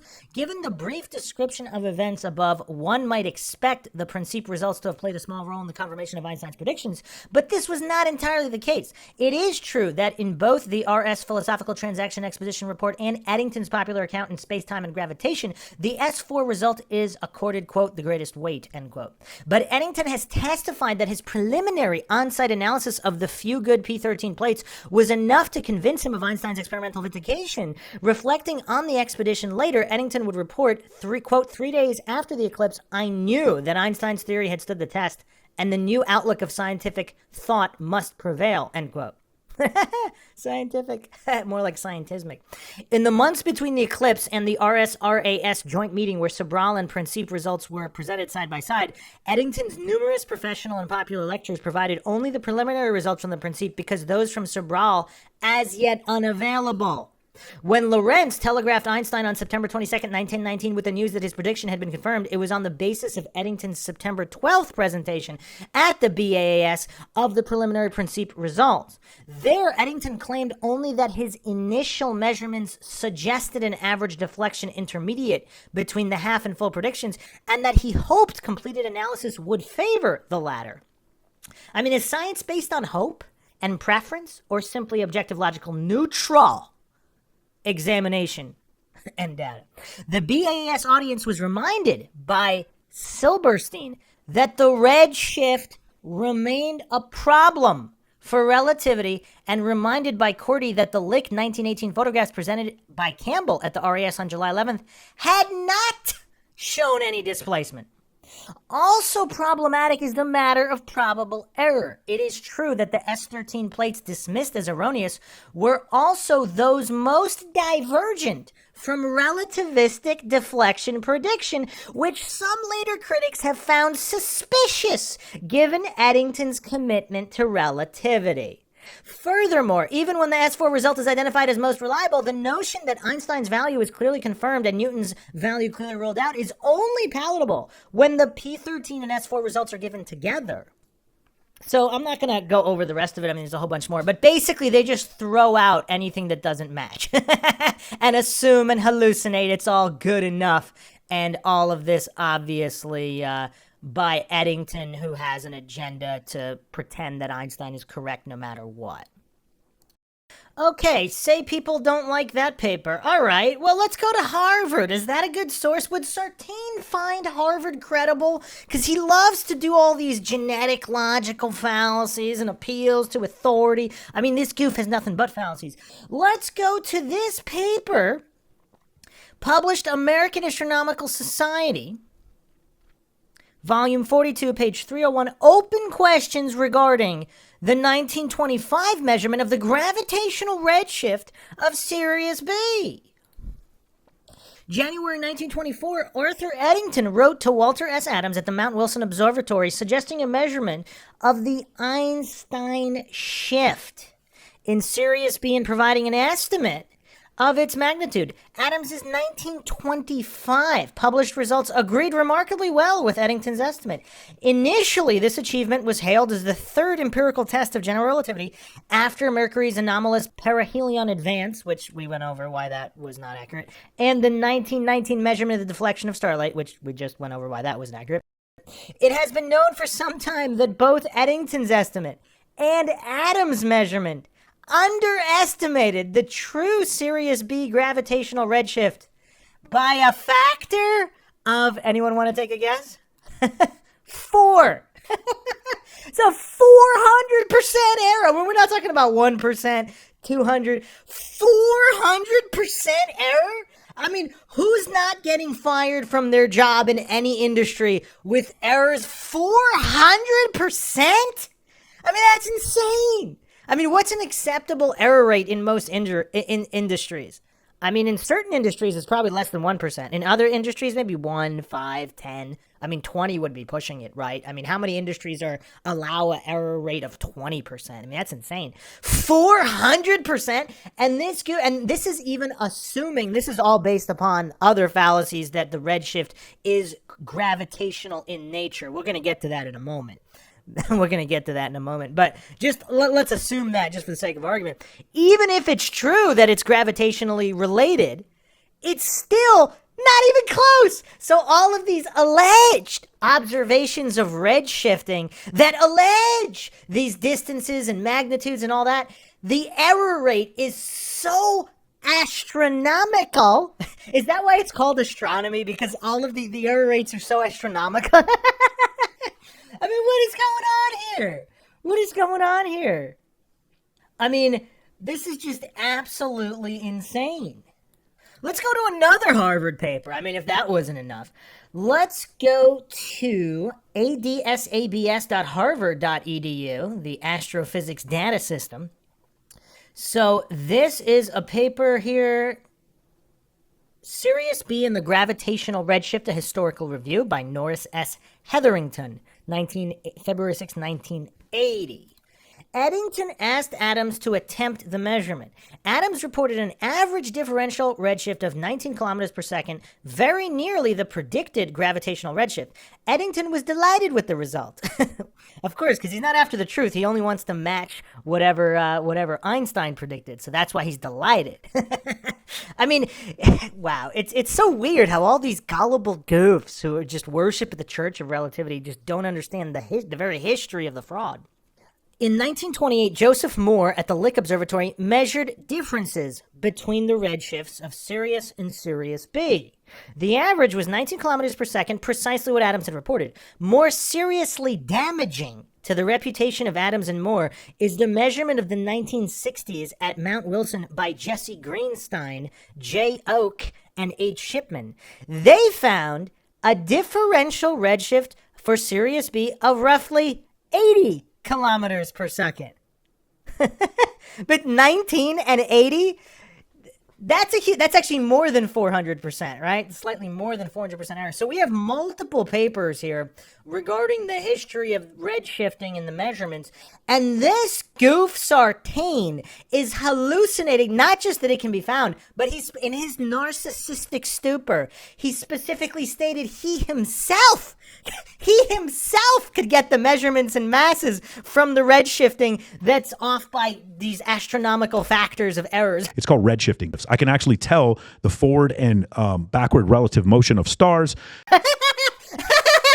And this clueless goof thinks you can make measurements from this. You cannot make this stuff up, people. Oh, man. Man, Sartain is a champion of a lot of things, but at the top of the list is, of course, the Dunning-Kruger effect. But it did not substantiate Einstein's so-called theories by any stretch of the imagination. But all the scientism cultist goofs, they just repeat with religious fervor. They just regurgitate these tenets of their religion as if they're true. To show that light from a distant star will bend when it gets close to our star, will change its path, the predicted amount according to Einstein's equations. Do we have the star plates from the observation of 1919? Do we have the star plates? Yep, that's how he made the observation, did he not? I don't have them. Do you mean, do we have them? Does anybody have them, or did we lose them? I have no idea. So here he is admitting the fact. That's an interesting point there by KALEB. He went the route of demanding verification, so being scientific instead of religious. And I don't know if he did, I'm guessing here he baited into admitting his religion and just blind faith into the calculations without actually verifying the calculations, or whether they could have even have been made in the way they said they were made. Obviously not. And I would have focused on all the data that they threw out, but good point by KALEB. Maybe he will as well. That's actually, it's kind of hilarious how this young kid is just humiliating this middle-aged scientism goof. He baited him into that one pretty hilariously. Well, the answer is we don't have them anymore. We've lost them, apparently, due to just a long time from it being observed. And so how do we substantiate without having the star plates that the stars even convex towards the sun in the first place? And also, isn't light massless? Why is space-time being warped acting on a massless thing? Okay, two questions there. So the first one is you can repeat the experiment, which has been done many times. I can provide you with a list of experiments very similar to the Eddington experiment in 1919. I would be curious to see that list, because I've never seen that. Without built-in assumptions, of course. Without those built-in assumptions, and without completely throwing out everything that doesn't match up. Science likes to have repeatable experiments, and it is certainly repeatable following the predictions. And light, although massless, is energy, and as Einstein's equivalence principle shows us, E equals mc squared, energy is equivalent to mass. Which means that it will be affected by gravitational effects, especially when you talk about Einstein, because it's the physical fabric of the space that is warping.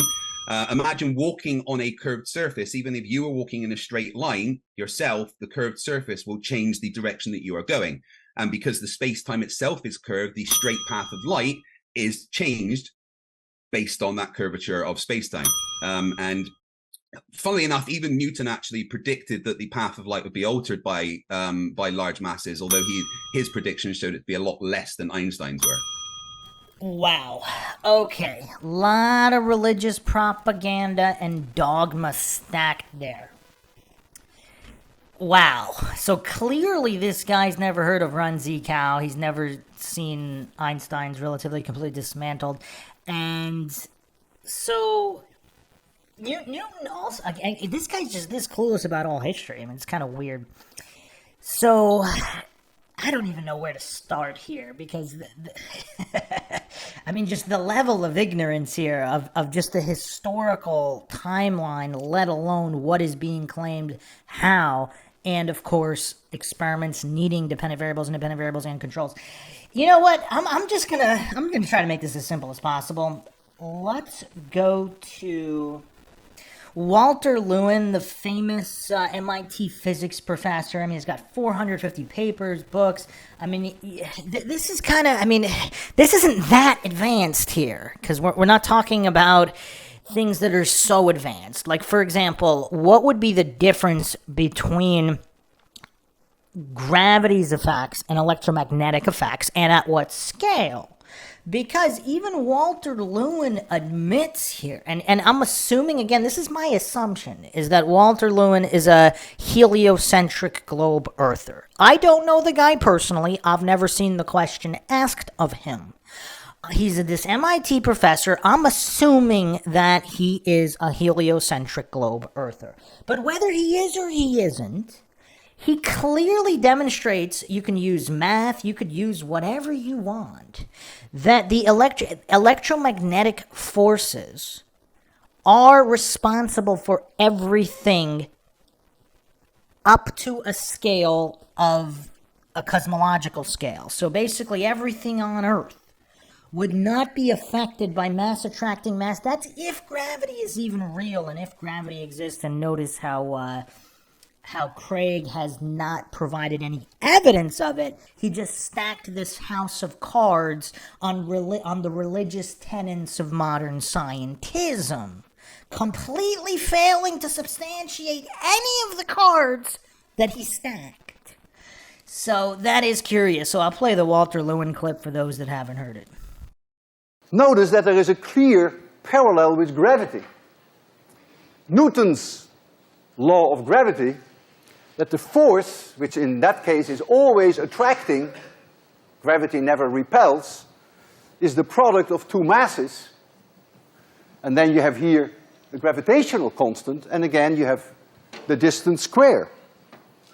So there is an enormous parallel between the two. It's a great beauty that electricity acts in a way that is very parallel to the way that gravity works. If you compare electricity with gravity, you will see that electric forces are way more powerful than gravitational forces. If now I compare the electric force with the gravitational force, so I divide one by the other, notice that the d cancels. They both have d squared downstairs. And so you will easily be able to show that this ratio is roughly 10 to the 36. So the electric force is 36 orders of magnitude more potent than the gravitational attraction. This teaches you some respect, perhaps, for 802.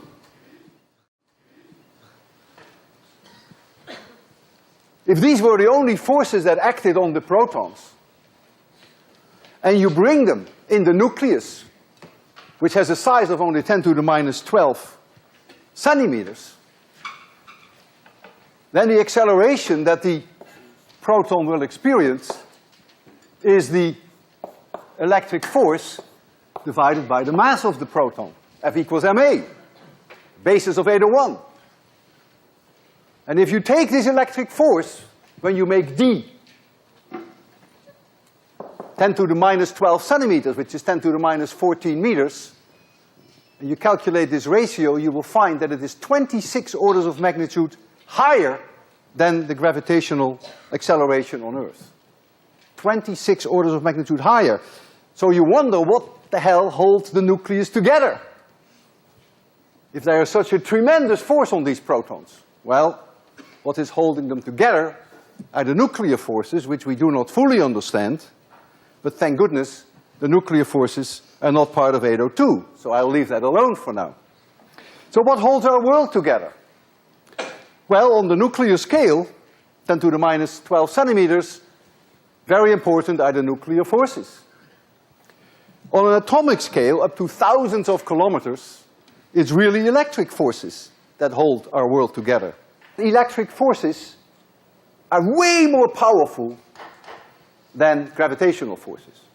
So the electric force is 36 orders of magnitude more potent than the gravitational attraction. It's really electric forces that hold our world together. So I didn't hear just saying. So does gravity act upon mass only? No, gravity is a warping of space-time which can affect energy. Okay. Where is it said that it can affect energy? Where is that said? Well, Einstein's equivalence principle, E equals mc squared. Energy equals mass times the speed of light squared. So mass is energy, effectively. So one is interchangeable with the other under certain conditions and energies, and therefore it can be affected in the same way. And again, only Newton, his descriptions of gravity said that it would affect only mass. Okay, so is there any evidence of the manifestation of any of this? Also, just because I feel kind of bad for Craig here, because this guy is such a mentally disabled goof, he doesn't even understand. And if he does, I don't know why he doesn't talk about it. Because in the context of this question, and even understanding what the theory is, let alone whether it's true or not, gravity acting upon both mass and energy all comes down to the energy momentum tensor of general relativity. So notice how Craig didn't even mention it. So he's not even like a high-level scientism priest. He doesn't even really understand relativity that well, or special relativity. I mean, let's go to Wikipedia. I mean, let's try to break this down as simple as possible. And by the way, I am not like a forefront expert in relativity. I understand the basics of it, which clearly Craig does not. But even just let's just go on Wikipedia just for 2 seconds to understand basic relativity here. The stress-energy tensor, sometimes called the stress-energy-momentum tensor or the energy-momentum tensor, is a tensor physical quantity that describes the density and flux of energy and momentum in space-time, generalizing the stress tensor of Newtonian physics. It is an attribute of matter, radiation, and non-gravitational force fields. The density and flux of energy and momentum are the sources of the gravitational field in the Einstein field equations of general relativity, just as mass density is the source of such a field in Newtonian gravity. So we don't need to go any further than this. This is just a very simple, a super simple cursory overview of the gravitational field itself. What is the source of the gravitational field? The density and flux of energy and momentum are allegedly the sources of this alleged field in all of these equations, where gravity could theoretically act on all of this because of the stress-energy tensor. I mean, this is a very simple explanation. Very, very simple. But notice how this Craig goof he doesn't have the mental capacity. It's just not there. Now, that doesn't mean this is true. I'm not alleging any of relativity is true. Actually, I would say the opposite, because Runzi Kao actually debunked this so easily. And if you look at the hoax of 1919, I mean, this isn't rocket science. And then, of course, I'm actually surprised Craig here didn't mention the so-called discovery of gravitational waves, which was, of course, just injected data and easily explained by other magnetic means, which I'll go into if he brings up gravitational waves. I actually went over that also on the Relativity Debunked podcast. But Einstein doesn't say that. Einstein's predictions are that this curvature of space-time will affect the path of light. That's what Einstein says. Are you under the impression that E equals mc squared is in any way related to the theory of relativity that explains gravitation? They're two totally different subjects. You realize that, right? Yeah, I said it's the equivalence principle. I mean, this guy's sputtering now. I mean, this young kid is just calling out the goofery. Because, I mean, this is not a good priest of scientism or relativity. I mean, this guy just doesn't even know the basics of the religion he's purporting is true. So clearly he's the absolute worst person to be even discussing this. I mean, KALEB would probably make a better argument in favor of relativity in a globe Earth than Craig can here. And that would actually be a good exercise. I think they should have flipped roles, because I think KALEB can probably be way more convincing. And that's kind of a common theme in a lot of these flat Earth debates. The flat earther actually has a greater understanding of relativity and the globe Earth model than the globe earthers arguing it. Now, that doesn't mean the flat earther is correct about anything. It's just they have a greater understanding of relativity and the globe Earth theory. But let me break it down a little bit simpler. Basically, the stress energy tensor is the source of the gravitational field in Einstein's field equations of general relativity. Mass density is the source of such a field in Newtonian gravity, and this is without going into Isaac Newton on what he actually thought about that, written in his own words. So we're just going over the modern scientism texts. They attribute his name to that. So obviously, KALEB asked the question of gravity acting on energy. Craig responded with E equals mc squared, the equivalence of mass and energy, but not in relation specifically to gravity, which is what KALEB was asking about. And this is why, again, this guy has to have a mental disability, because he doesn't understand the questions. He doesn't even understand the theory he's claiming is true, and he believes in religiously. I mean, it's almost like a devout Christian who doesn't understand anything in the Bible, gets all the verses wrong and forgot about entire gospels, trying to preach the validity of the Bible. I mean, that's kind of what Craig is doing here. I mean, it's hilarious in one way, but it's extremely sad in another. I mean, it's just so pathetic. I kind of have to feel bad for the guy. I didn't think I'd be feeling bad for this guy, but yeah, I mean, this is rough. So it doesn't have to do with anything with. So there's like be considered to have mass in certain circumstances, you would go to E equals mc squared, where energy is mass. So that answers you. It's a lot deeper, and basically more than an undergraduate understanding of physics to get into that deep.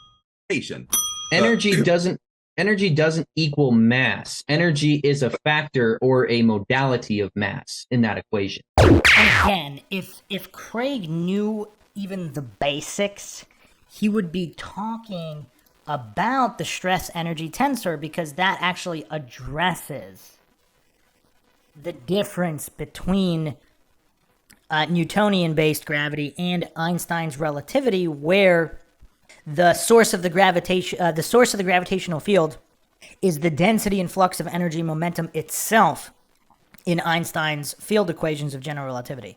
Mass density, Newtonian gravity. I mean, just to boil it down to these simple terms, but if Craig even knows what the stress energy tensor is, I mean, this goof's not even bringing it up, because that would address the issue at hand, instead of trying to spam E equals mc squared like some goof who only watched, some little snippets of Einstein propaganda. Everybody knows E equals mc squared, so he's just throwing that around without actually understanding anything of substance behind it. They're equivalent. That's the equivalence principle. So in your mind, energy and something physical are the exact same thing. Well, energy can become mass. That's something that happens. Okay, I'll ask the question again. I mean, that's an interesting dodge. So it looks like Craig, mentally disabled or not, he does have the modicum of mental capacity to realize he's been completely exposed and decimated already. So he can only cope with saying, oh, energy can become mass. But that wasn't the question about gravity acting on energy itself.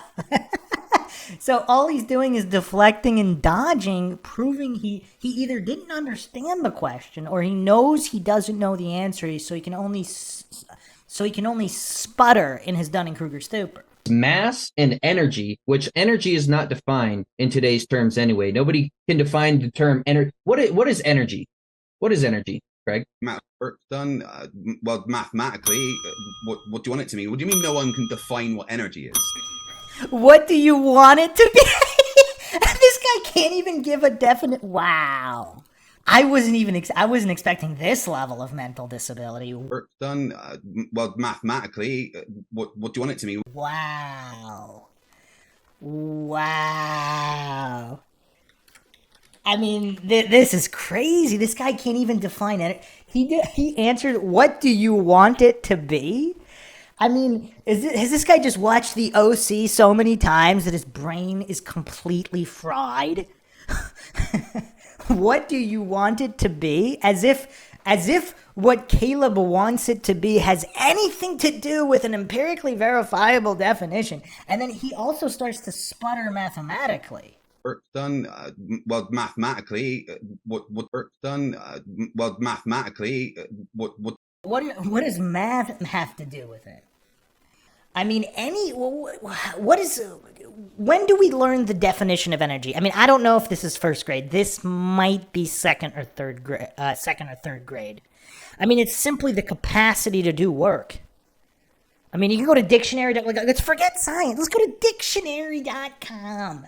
The capacity or power to do work by application of force. Energy can exist in a variety of forms: electrical, mechanical, chemical, thermal, nuclear, and can be transferred from one form to another. But, I mean, the capacity to do work, I mean, it's so simple. Children know this. And this supposedly functional adult in Craig asks, what do you want it to be?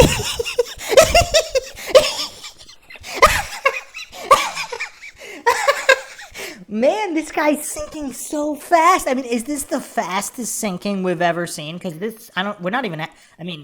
we're just past the introduction here. I mean, we're just getting going and this guy's already sunk. I mean, this is insane. He starts stuttering. Work done. Well, what work done? Well, what? Saying mathematics. He can't give a basic definition, just a couple words, like a sentence definition. Capacity to do work. I mean, I'm actually shocked. I'm actually I mean, I knew he might have a mental disability. I've seen clips from this guy, but I didn't know it was this severe. I mean, how does this guy function in day-to-day life? What do you want it to be? I've never seen any debate, flat earth or otherwise, where someone's given that dumb of a response. I mean, this is crazy. This is truly mind-shocking. See how you're not able to define it? What is energy?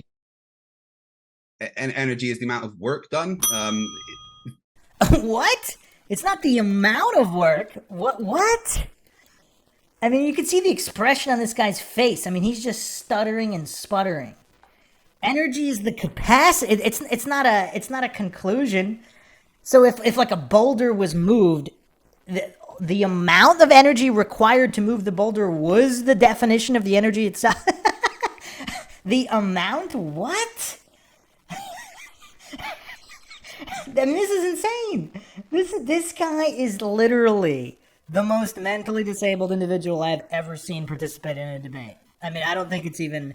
I mean, you know, Sartain might have a mental disability as well, but I mean, Sartain was clearly intellectually dishonest as well. With this guy, I mean, I'm starting to really lean just full on borderline vegetable. I mean, this guy, I mean, what do you want it to be? He's giving OC answers? Like, what is this? Which kind of, it depends on the context that you want energy described. You want energy described in the context of mathematics. You want energy described in the context of mechanical principles. I want it described in simple terms for a child to be able to understand. Yes, KALEB, yes. Let's keep it simple. Obviously, Craig is trying to, dazzle with the BS. and intentionally try to make everything seem so complex because he doesn't have the basics down. So what, I mean, well, how many copes? I mean, there's not a lot of copes for this situation. You got to feel bad for Craig here. I mean, what other cope can he grasp to? I mean, it's not like he has a lot of options. It's saying that energy is the amount of work to be done on something cannot be influenced by gravitation. You would agree, right? Sorry, I didn't mean to overtalk there. You cut out. I apologize. And energy is literally the capacity to do work. It looks like he just looked it up. Did everybody see that? When he moved like his eyes to the side, he looked it up because he didn't know. That's hilarious. He had to look up the definition of energy. This is the guy he's debating. He wants to talk cosmological theories. He wants to talk cosmologies and advanced physics. This guy can't even come up with the definition of energy by himself. He starts talking about what do you want it to be. Oh, man. Oh, man. I don't know if I'm going to make it through this. That's what energy is. So how does gravitation affect the capacity to do work? Well, the capacity to work is interchangeable with mass. Energy. Whoa. It's not. The capacity to do work interchangeable. No. Obviously, energy can be there could be conversions that take place. It's not just interchangeable, kind of like a word. Like big and large are interchangeable words. I mean, you can't say that for energy and mass. You can't just interchange them magically based on nothing. Energy, energy doesn't just magically turn into mass. In certain equations, according to theories, they can effectively be interchangeable, sure. That's completely different. And the fact that Craig doesn't even have the mental capacity to grasp these simple concepts, I have to applaud KALEB here. I have to really applaud his patience. I mean, I don't know how old KALEB is, but this is like, I mean, what is he? Is he a teenager, early 20s, whatever he is? I mean, this is like having a conversation with a 1-year-old. I mean, I don't want to insult 1-year-olds. Maybe there are 1-year-olds out there that are smarter than Craig, but there's no processing going on here. Energy equals mass. That's what I'm saying. So do you think that mass and this idea of energy are completely the exact same thing? You think that this water bottle is the same as energy, hypothetical energy that can't be defined here? Well, you could define everything in that water bottle in the terms of energy. And notice how he didn't answer the question.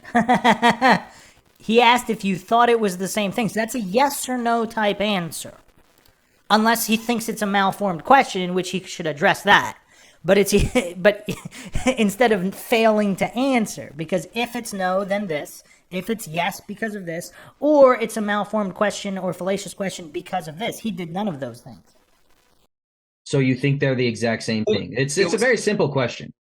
Yeah, I just answered. All of the materials in that bottle can be defined in the terms of energy. Okay. So he still didn't answer the question. So you really know who you're dealing with here. Because someone who had even just a basic understanding, again, they would say yes because of this, no because of this, or that's a fallacious question because of this. And he did none of those things. I mean, it was almost like a politician answer there. Because, I mean, I don't know. Does that point deception? What do all the listeners think here? Does everybody think?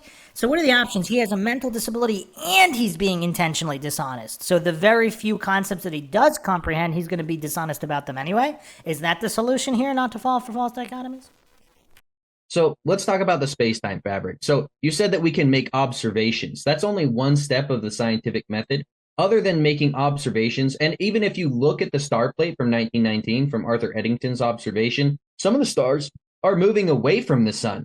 I don't know if you saw Robert Bennett. Either way, there's a PhD that's been talking with Wits It Gets It, and he's been exposing that the star plates didn't even show that all stars tended towards the sun. Some of them moved away, some of them moved horizontally. Not all of them are tending towards the sun. So I'd love to see an observation that shows every single star and the light that's being emitted from it curving towards the sun because of space-time. And either way, it's a begging the question fallacy where you're assuming that it's because of space-time. It's just as equal for me to say, oh no, there's actually unicorns up there that are tied to the sun that are pulling in the light towards it. As long as the math works out the same way, it's basically the same assumption that you're making, that it's space-time gravitation. Okay, you do realize that assumptions aren't a problem in science. In fact, it's kind of a foundation of science. You have to make an assumption. That's what a hypothesis is, to be able to test something. So, okay, I think he just answered my previous question. So it appears that he does understand what the word assumption means by this response. Now, obviously, his response completely deflected and dodged at the point that Caleb is making there. Because if math works out a certain way, where these are actually, Austin Whitsitt is again another guy who's pointed out that these are a lot of the times these are post-dictions, not predictions. So you think something is a certain way, something is X, and then it's reverse engineered to match it with literally all opposing evidence being thrown out, all admittedly in terms of the hoax of 1919. So not just done, but admitted to be done. So it's not like they were even hiding the fact that they were throwing out all non-matching so-called evidence of these fallible observations made using fallible human technology. Because there's different conditions, they couldn't even really get the observations properly. That's another thing. Goofs like Craig, a lot of these scientism cultists, they hallucinate that humans are infallible, human technology is infallible, therefore all measurements and calculations are perfect anyway.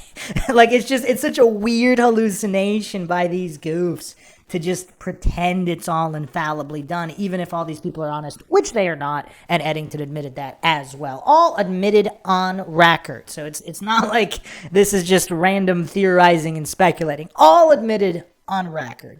So regarding post-dictions,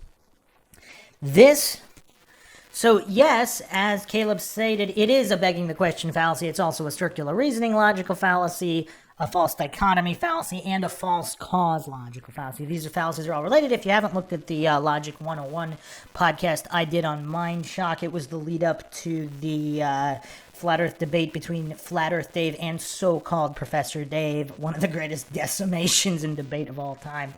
So, yeah, these fallacies are all related because people are hallucinating that it's not just about an assumption of a prediction. It's about building a house of cards of assumptions and then making certain conclusions based on a house of cards. So none of the pillars are actually legitimate or science-based. And so Craig here is deflecting. I guess he has no other way to cope here at being completely exposed as this goof, but clearly he understands what assumption is. He's saying it's not a problem. It's a problem if you care about the truth. It's not a problem in terms of a very small part of the scientific method. Yes, you're going to assume something, this is true, but that's why dependent variables, independent variables, and controls are so important. So you can see whether your methodology is valid in whether or not the assumption is true or not true, what it would look like otherwise. And you notice how Craig is just avoiding the components of the scientific method, the critical components, other than the assumption, he's avoiding them like the plague. But Caleb, calm, cool, and composed here. So pretty impressive showing from Caleb here thus far. I actually think he's letting Craig off the hook here, but maybe his strategy is just to let Craig sink himself, which he's doing so severely here. You know, you can't really fault Caleb for that. And you can call it what you want. Space-time is just a name that they've given it. You can call it unicorns if you like. That's fine. I will call it Bob. It doesn't... So now he's going with the non-congruent argument logical fallacy. The point wasn't that they were unicorns. Wow, I mean, this is kind of insane. I mean, he's actually spinning not just the non-congruent argument, but also no true Scotsman, as if saying something calling something space-time, that's not the argument, that's not the variable. He completely missed, possibly intentionally, because he doesn't understand what the scientific method even is, or just basic logic. That's why I always advocate to start the debate off with these points. Because if it's even on the screen, it should be on the screen, just the major fallacies, like maybe 5 major fallacies, and the scientific method with dependent variable, independent variable, and control highlighted. So that way, like a lot of these goofs like Craig, would they feel even more silly spewing the nonsense coming out of their mouth when there's something on the screen clearly demonstrating how everything they're saying is nonsense because it's not aligning scientifically? It's just everything they're saying is religious dogma. And it's so anti-science, but they're pretending it's scientific or legitimate. Matter the name. The fact is, the prediction is that when you go and look at something, i.e., this thing will happen at this particular time and place. So, if you want to go through the scientific method, the observation is, I don't know, things accelerate towards the ground on Earth at 9. Look how he completely missed all the points, possibly intentionally. It's not, KALEB is not disputing that something happened. We're talking about why. The very foundation of science. It's not about, oh, you predicted something would happen. Why is it happening? I mean, that's why you have the entire scientific method, so you don't just say, oh, it was God. Oh, it was demons that caused it. That's the whole purpose of science and the scientific method. The why, not just because it happened to turn out a way of an assumption. 8 meters per second, roughly squared. My hypothesis is that it's because the fabric of space-time is curved by the large mass of Earth, and it will affect the path of objects and light. So how do we test that? Well, if that's true, when the light from a distant star passes our star, it will, according to these calculations, change its path a certain amount. Well, what calculations? What fallible human calculations using fallible human technology based on a house of cards assumption? Because how do you know the distances of those stars?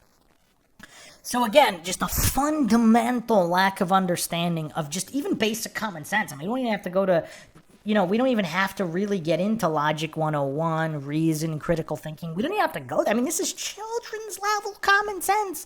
And Craig doesn't have it. Like, how can we really... I mean, this is just getting really rough. This is rough. That's a prediction based on the hypothesis. So you go and look at a particular time and place when you're able to do that during an eclipse, and you're able to see the stars that are close to our sun and test that prediction. And it's something that can be done over and over and over again. The observation is part of the experiment. The experiment can be going to a certain place at a certain time and seeing if a prediction takes place. So again, the Mayans did this with eclipses for thousands of years into the future with their flat earth cosmology. So that, according to these goofs' own so-called logic, I'm hesitant to call it that, but predictions do not mean anything unless you can verify all of the aspects of your either so-called experiment. You can verify all of these variables so you don't fall into these false cause logical fallacies, false dichotomy logical fallacies. Because if you're wrong, you also don't know why. Just like if you're right, you don't know why. There could be 10 different models of Earth. How would each look different than the other? And again, if Craig understood what the scientific method even was, which he clearly doesn't, he would understand the modulations, the manipulations of the variables to prove what is alleged. Otherwise, you're just talking about, oh, this psychic has a better track record than this other psychic, so the house of cards they built must be more legitimate than the other house of cards. I mean, this is the level of goofery Craig is at. So you just admitted that it's just as valid to say that unicorns are pulling the star's light towards the sun. So you would have no way of substantiating that the fourth dimensional fabric called space-time exists in any physicality anyway, right? You can't substantiate that, correct? You can call it what you want. You can call it unicorns if you want, but the predictions of the thing that we call space-time show that X will happen if Y is the case. And notice how he completely dodged again. I mean, this guy just can't give a straight answer to save his life. And that's for a few different reasons, but the main reason, he doesn't even understand his own religion that well. So he's just diverting and dodging and deflecting. I mean, it's just kind of hilarious to see this level of cope. I mean, I don't know if we've seen it in any other debate thus far. Because he's saying it doesn't matter what you call it, where KALEB wants to focus on the legitimacy of the claims, whereas Craig is just proving his level of mental disability and his allergy to actual science and logic by saying you can call it unicorns. Like, he's basically admitting that, but also notice how he didn't say those words. He just went into his Dunning-Kruger spiral of repeating what he said before without actually giving a straight answer. And Okay, then okay. we test that prediction. That's what we're doing. No, In science, as you insist, with That's the not. scientific, and That's we are not science. steps. Well, it is because it follows No, it's the not. step. So my The steps of the scientific method, which he doesn't know. Because if he knew the steps, he'd be talking about dependent variables, independent variables, and controls instead of skipping over straight from assumption, from hypothesis straight to observation conclusion, completely skipping all of the actual critical steps that make it scientific. I mean, I don't think, have we ever seen anybody this dumb in a flat earth debate? I don't believe we have. I mean, even Sartain is one of the dumbest humans I've ever seen debate anything. He seemed to have a higher level of mental functioning than this guy. my theory would be just as valid as yours, right? You would say that my reference frame and my theory why light tends towards the sun being unicorns pulling it too would be just as valid as yours if the math worked out, right? It'd be just as valid, correct? How would you test that theory? How do you test space-time? I with something similar to the Eddington experiment. That's an observation. You're not testing it. That's an observation. Explain how it is an experiment as well. Wait, Caleb's saying it's not an experiment. And Craig asked him to explain how it's an experiment as well. I mean, Craig can't even follow basic first grade English here. How can this be a productive debate of any kind? Okay, that's what I'm trying to walk you through your logic. I'm not saying that unicorns are pulling the light towards the sun. That's Caleb's problem right there. He's trying to pull a mentally disabled individual through their logic, which is obviously a lack of logic. So that's Caleb's first mistake, unless he's doing this for the audience. But I don't know, Caleb's coming off as like a genuinely nice guy who's trying to help Craig. But if Craig is so far gone mentally, like, you know, how much can you help somebody in a vegetative state in a coma? I mean, there's just the mental capacity to have a conversation, let alone learn something. It's just not there. I mean, look at Craig's face. It's just not there. Again, this isn't part of my argument on flat versus globe or anything, or even part of that's why I always link logic and psychology. I know a lot of people kind of want to stay purely on this is the strict definition of this fallacy, this is the scientific method. But if we're talking about analyzing a debate with human beings, human psychology is going to be a factor. And that's why I always talk about the Dunning-Kruger effect, narcissism. All of these things are huge factors, I would say just as important, if not more so, than the actual validity of the arguments themselves, because what is the goal here? It's not just pure black and white, this is true, this is not true. It's how humans process information and why to learn from it, which is one of the whole reasons MINDSHOCK exists.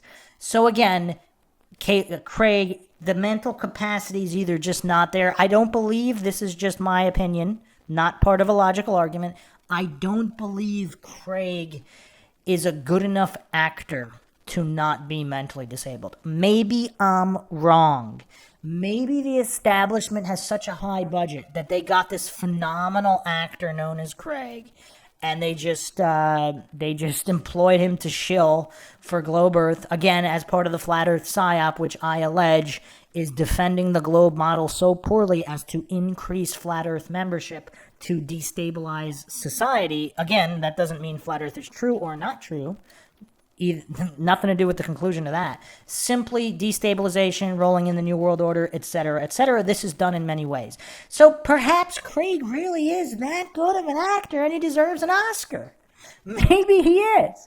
But just from looking at it and analyzing all this debates, I mean, this really seems just to be a guy with a severe mental disability, but let's continue here. I'm saying there's no way to experiment and verify either assumption. Therefore, they are not validated by just looking at the stars and their moved positions. I mean, I'm sorry, I gotta stop it again, but how pathetic is it that Caleb has to walk through first or second grade science with a supposedly functional grown adult? I mean, how pathetic is it that Caleb even had to say what he just did? I mean, I don't know if I can get over that. The fact that he even had to explain that simply making an assumption and observation is not a valid scientific experiment or valid scientific methodology. The fact that he had to, and look how confused Craig is. I mean, he's like looking to the side. He doesn't know quite how to mentally process that. I mean, this is the bleeding obvious to such an obvious. I mean, how could it be dumbed down even further? Again, is this simply like trying to have a conversation with a coma patient? Which, again, if you look at the star plates from Arthur Eddington in 1919, not all the stars move towards the sun. So I guarantee if I look at all your other observations, not all of them are moving towards the sun either. So again, your theory falls apart just by looking at the evidence. Okay, so yeah, it is an experiment. The fact that you predict something to happen at a particular time. That doesn't make something an experiment. So this guy doesn't know the definition of experiment either. He doesn't know the definition of science. He doesn't know the definition of science, experiment, and he had to look up energy. I mean, this is really pathetic. Then you go and check that thing at that time. Is that experiment? No, it is not. Again, I mean, is this guy this utterly clueless? He doesn't understand what dependent variables, independent variables, and controls are, let alone their role in making something scientifically valid. This guy might be just the poster child for scientism and the Dunning-Kruger effect, because all he has is his blind faith in the authorities. They told him this was the assumption and this was the measurement, therefore it's true. Completely abandoning the scientific method, because the scientific method is all about dependent variables, independent variables, and controls, so you can see, you can modulate, you can manipulate the variables to get different results based on different theories, so you would know what the true cause is instead of hallucinations, which is all Craig has. No, that's not an experiment. Please don't interrupt me. You've even got an IV and a DV there. You know, it's very simple. So it is an experiment, whether you like to say it or not. That's why it's called the Eddington experiment of 1919. You can call it anything. You call it the hoax of 1919. Calling it the hoax of 1919, that doesn't make it a hoax. What made it the hoax was the fact that they dismissed all the observations that didn't match, didn't have definitive controls, didn't manipulate the variables, didn't have accurate technology to make the measurements they were purporting to measure, and admitting the bias from the outset. I mean, just the level of mental disability here by Craig, I don't know if we've seen anything like this. So I don't think he's going to unseat Sartain in terms of the amount of fallacies and the Dunning-Kruger champion, but he's clearly much more severely mentally disabled than even Michael Sartain. And as for some of the stars moving away, yeah, that's actually part of the predictions, because the stars do have their movements naturally throughout the night, but only the ones that were extremely close to our star, the path of the light coming from. How does he know how close or far any of the stars are? I mean, where's the verification of the distance? I mean, does he just have hallucinations, blind faith in this religion of scientism? I mean, how does he know these distances? Because someone said, someone claimed? Where's the verification? So he's just stacking this house of cards. And he even has pride in stacking. Like, look at the level of mental disability on his face. He's actually proud of this religious blind faith in distances, because he's just assuming it was all accurate and building assumptions on top of assumptions while hallucinating there's nothing wrong with assumptions, while not knowing what the scientific method even is. That star past our sun, only those ones were predicted to move a noticeable amount that would affect their normal movement. The other ones had movement that was more than the movement that would have been applied by the light from them passing near our star. What is the difference between an observation and an experiment? An observation could be an experiment if you make a prediction for a thing to happen at a particular time. Wow. I'm gonna need a break here, people. I'm sorry. I can't do this. The guy doesn't even know oh man. I mean, some definitions, I look for this really simple website, like for children, like sciencebuddies.org. I mean, it has step by step on what is the scientific method. How is it tested with an experiment? What are variables, dependent and independent variables? What are controls? I mean, even on sciencebuddies.org, you can look at writing a hypothesis for your science fair project. And it'll take you step by, I mean, this is things that Craig doesn't even understand. I mean, these are basics. These are such basics here. I mean, just going from here, whether it's a fair test, you change only one factor at a time while keeping all other conditions the same. And scientists call the changing factors in an experiment variables. Independent variable is the one that is changed by the scientist. Dependent variables are the things that the scientist focuses on to see how they respond or change, or to the change made by the independent variable. A control variable are quantities that a scientist wants to remain constant, that he or she must observe carefully as carefully as the dependent variables.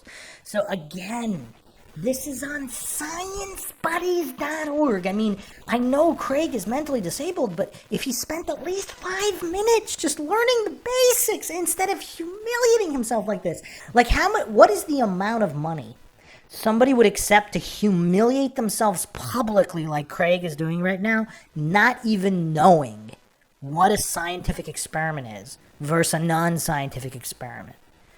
Like, clearly demonstrating he doesn't understand variables or variable manipulation or controls.